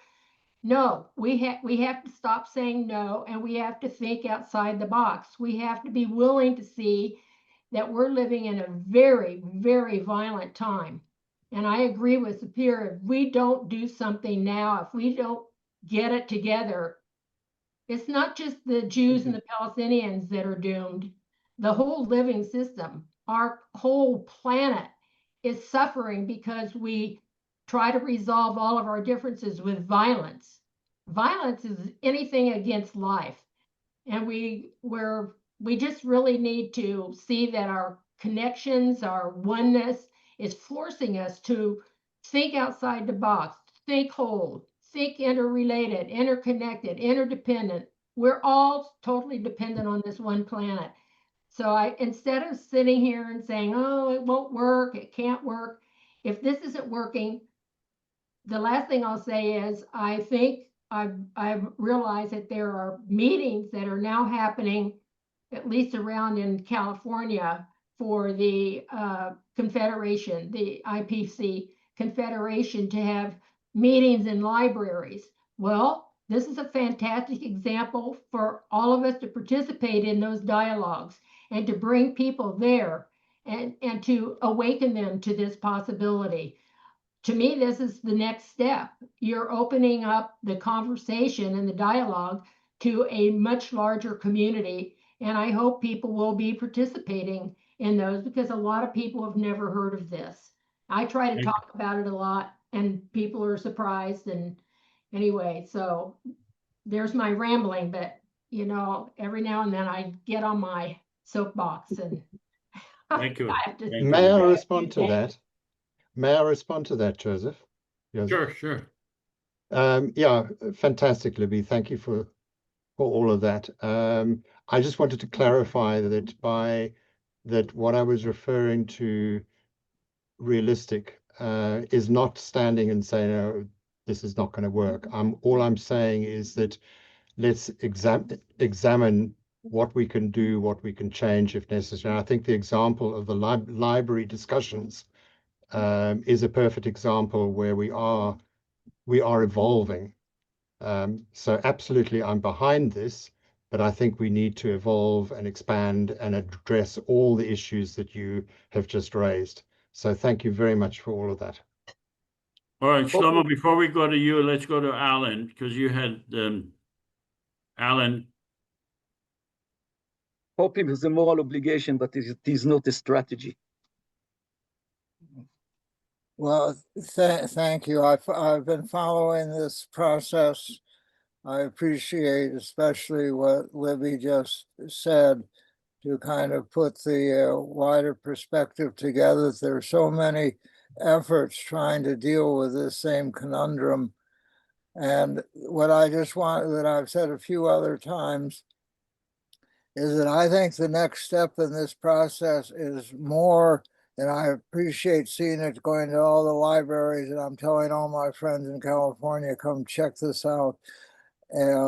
that this has to come to the Holy Lands themselves. This has to come into the communities of Israel and Palestine and engage the people there who are the friends of all of us and see how do we begin to prefigure this and begin to discuss it in terms of the ongoing process that is engaging everybody.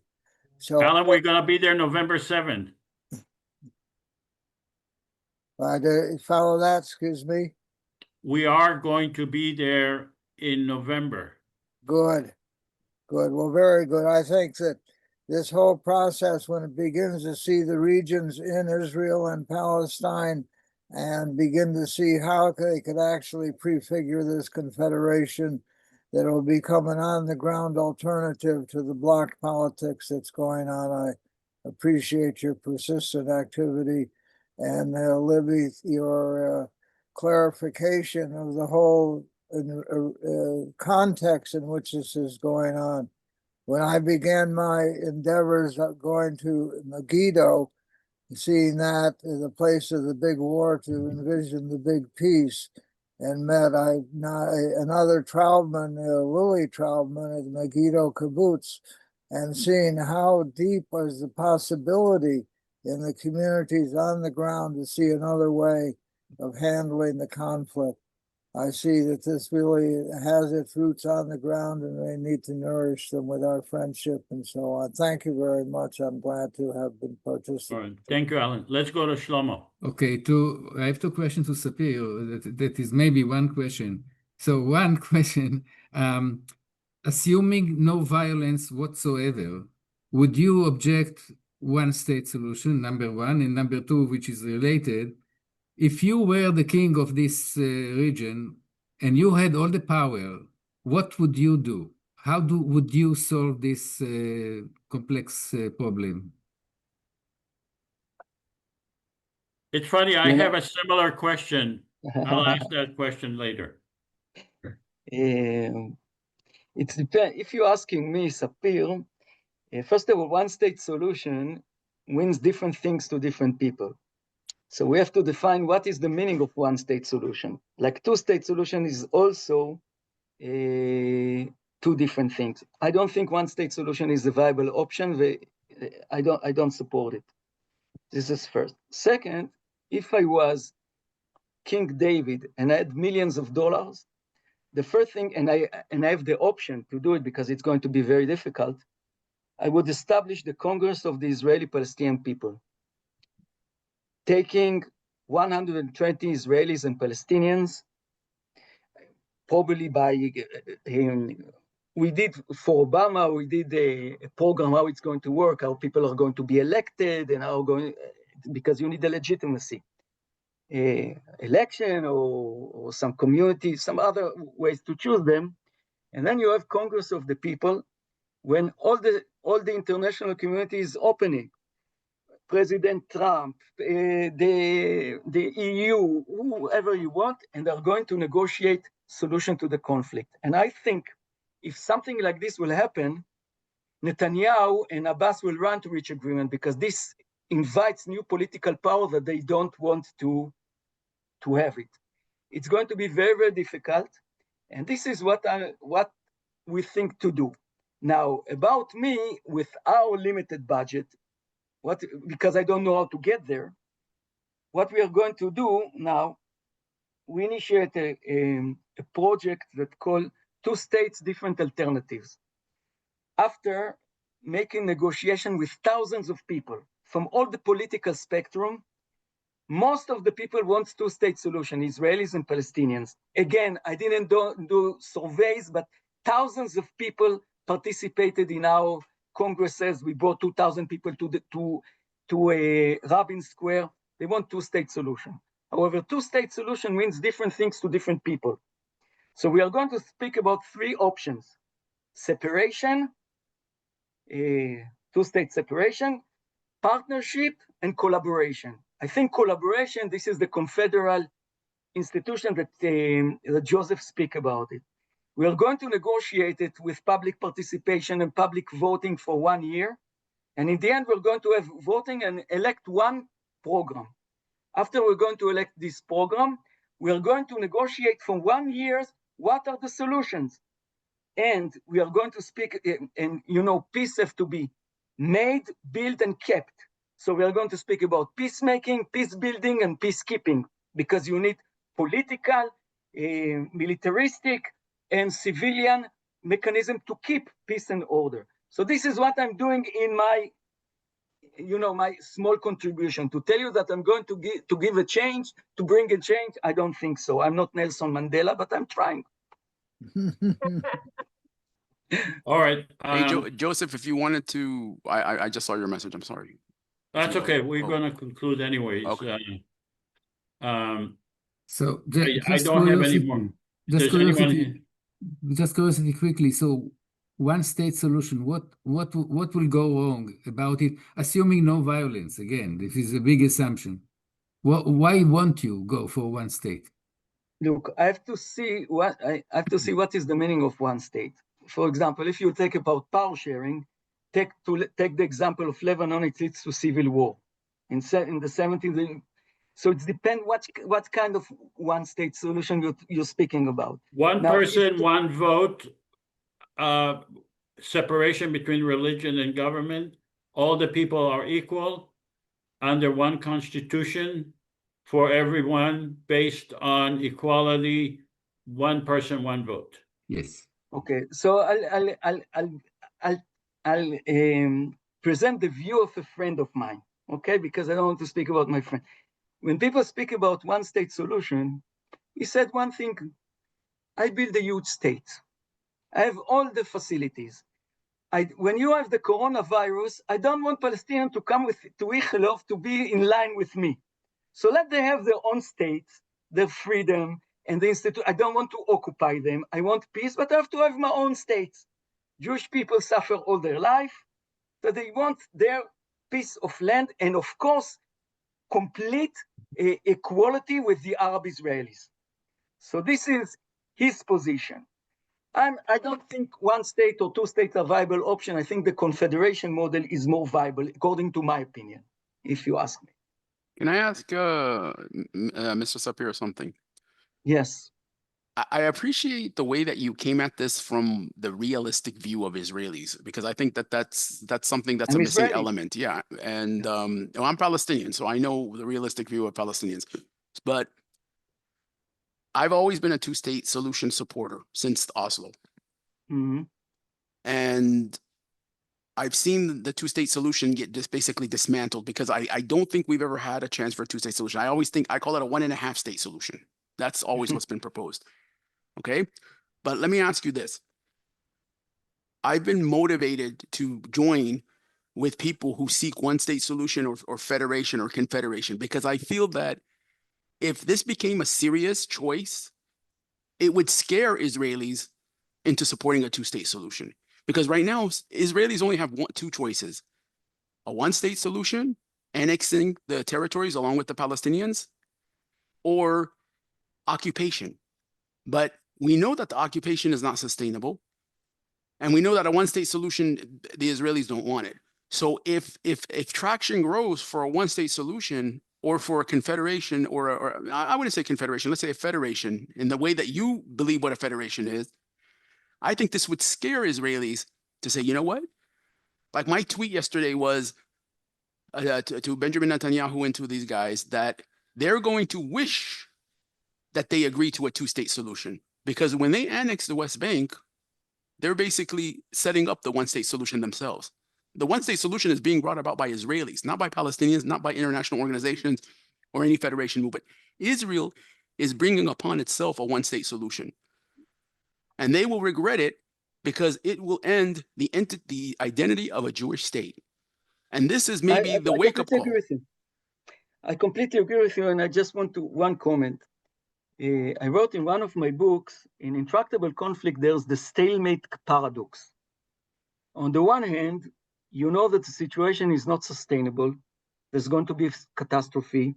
You're afraid, and this, and this, and this, and you know that negotiation solutions have to become, otherwise it will be catastrophe. But on the other hand, you are stuck, because you said the other one is not, Nasser is not human being. he educated his kids to be suicide bomber, he's going to kill me, so I'm not going to speak with you. So you are stuck.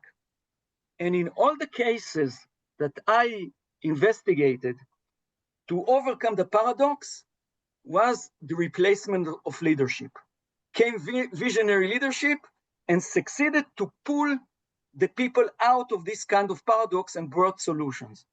And the question is how to bring those visionary leaders to the stage of politics. And this is something that we try to do. Now, about the negotiation that I'm doing, I'm the Israeli moderator and there's a Palestinian moderator. For example, Professor Muhammad Dajani. No one can suspect him that he is Israeli. So they have their own view, and I'm coming as an Israeli. This is my identity. I cannot hide it. And he's coming as Palestinians. He cannot hide it also. And we try we all the time succeed to come with a solution. The question is how to implement it. And you're right, Israel is working against its very, very, very clear interests. No doubt about it. Alan? Thank you. What I want to add to this is the problem is the concept of state itself, which is an imperial 19th century construction that we have inherited, looking at exclusive sovereignty with a ruler and a border. And we need to see state in this new globalized world we are increasingly experiencing as a relationship among people in the heart and history. And the sovereignty in any place is non-exclusive. And multiple sovereignties can exist in the same place and even indeed in the same person. And exploring more of this old concept of state and seeing to how to revise it to the new world, that the two states can coexist side by side, interpenetrating and overlapping, and still be their own sovereignties. And two states exist, but not with a border, because a border in this country that is all of Palestine and all of Israel is impractical. So can be enforced in some way, but better to begin to think, is there a way to, in the consciousness of the people and in our education and politics, to revise this notion of state as a relationship of people in their heart and identification, not exclusive in the occupation of land. And local sovereignty, local autonomy becomes much more important, that communities of one sort or another more or less define themselves. And in some way it returns to the old concept of the commons, that people relate in terms of their own location and work out problems themselves in their location without a governing national authority that has exclusive sovereignty and a military and all that. It's another concept I hope can enter into the conversation in our longer range. Thank you. All right. We are more than 2 hours into this. I would like to thank Sapir Handelman for his time and courtesy and generosity in participating in our simulation. And I would like to thank all of you for participating. Let's meet again in 2 weeks. And in the meantime, if any of you wants to send me his information to be included in our website as a supporter. Many of you are already, but if you want to be included, let me know and send me an email, and we'll add you as a supporter. Hopefully Sapir included. We want you here, Sapir. Anyway, if one of you want to participate in our public negotiating congresses, it's going to be in Germany very soon. So just write me an email and we see what we can do. All right. Thank you, Mr. Right, Sapir. thank you all. Thank you for your participation today, Mr. Sapir. Thank you. All right. Appreciate Thank you it. very much. Thank you. Bye-bye. Thank you.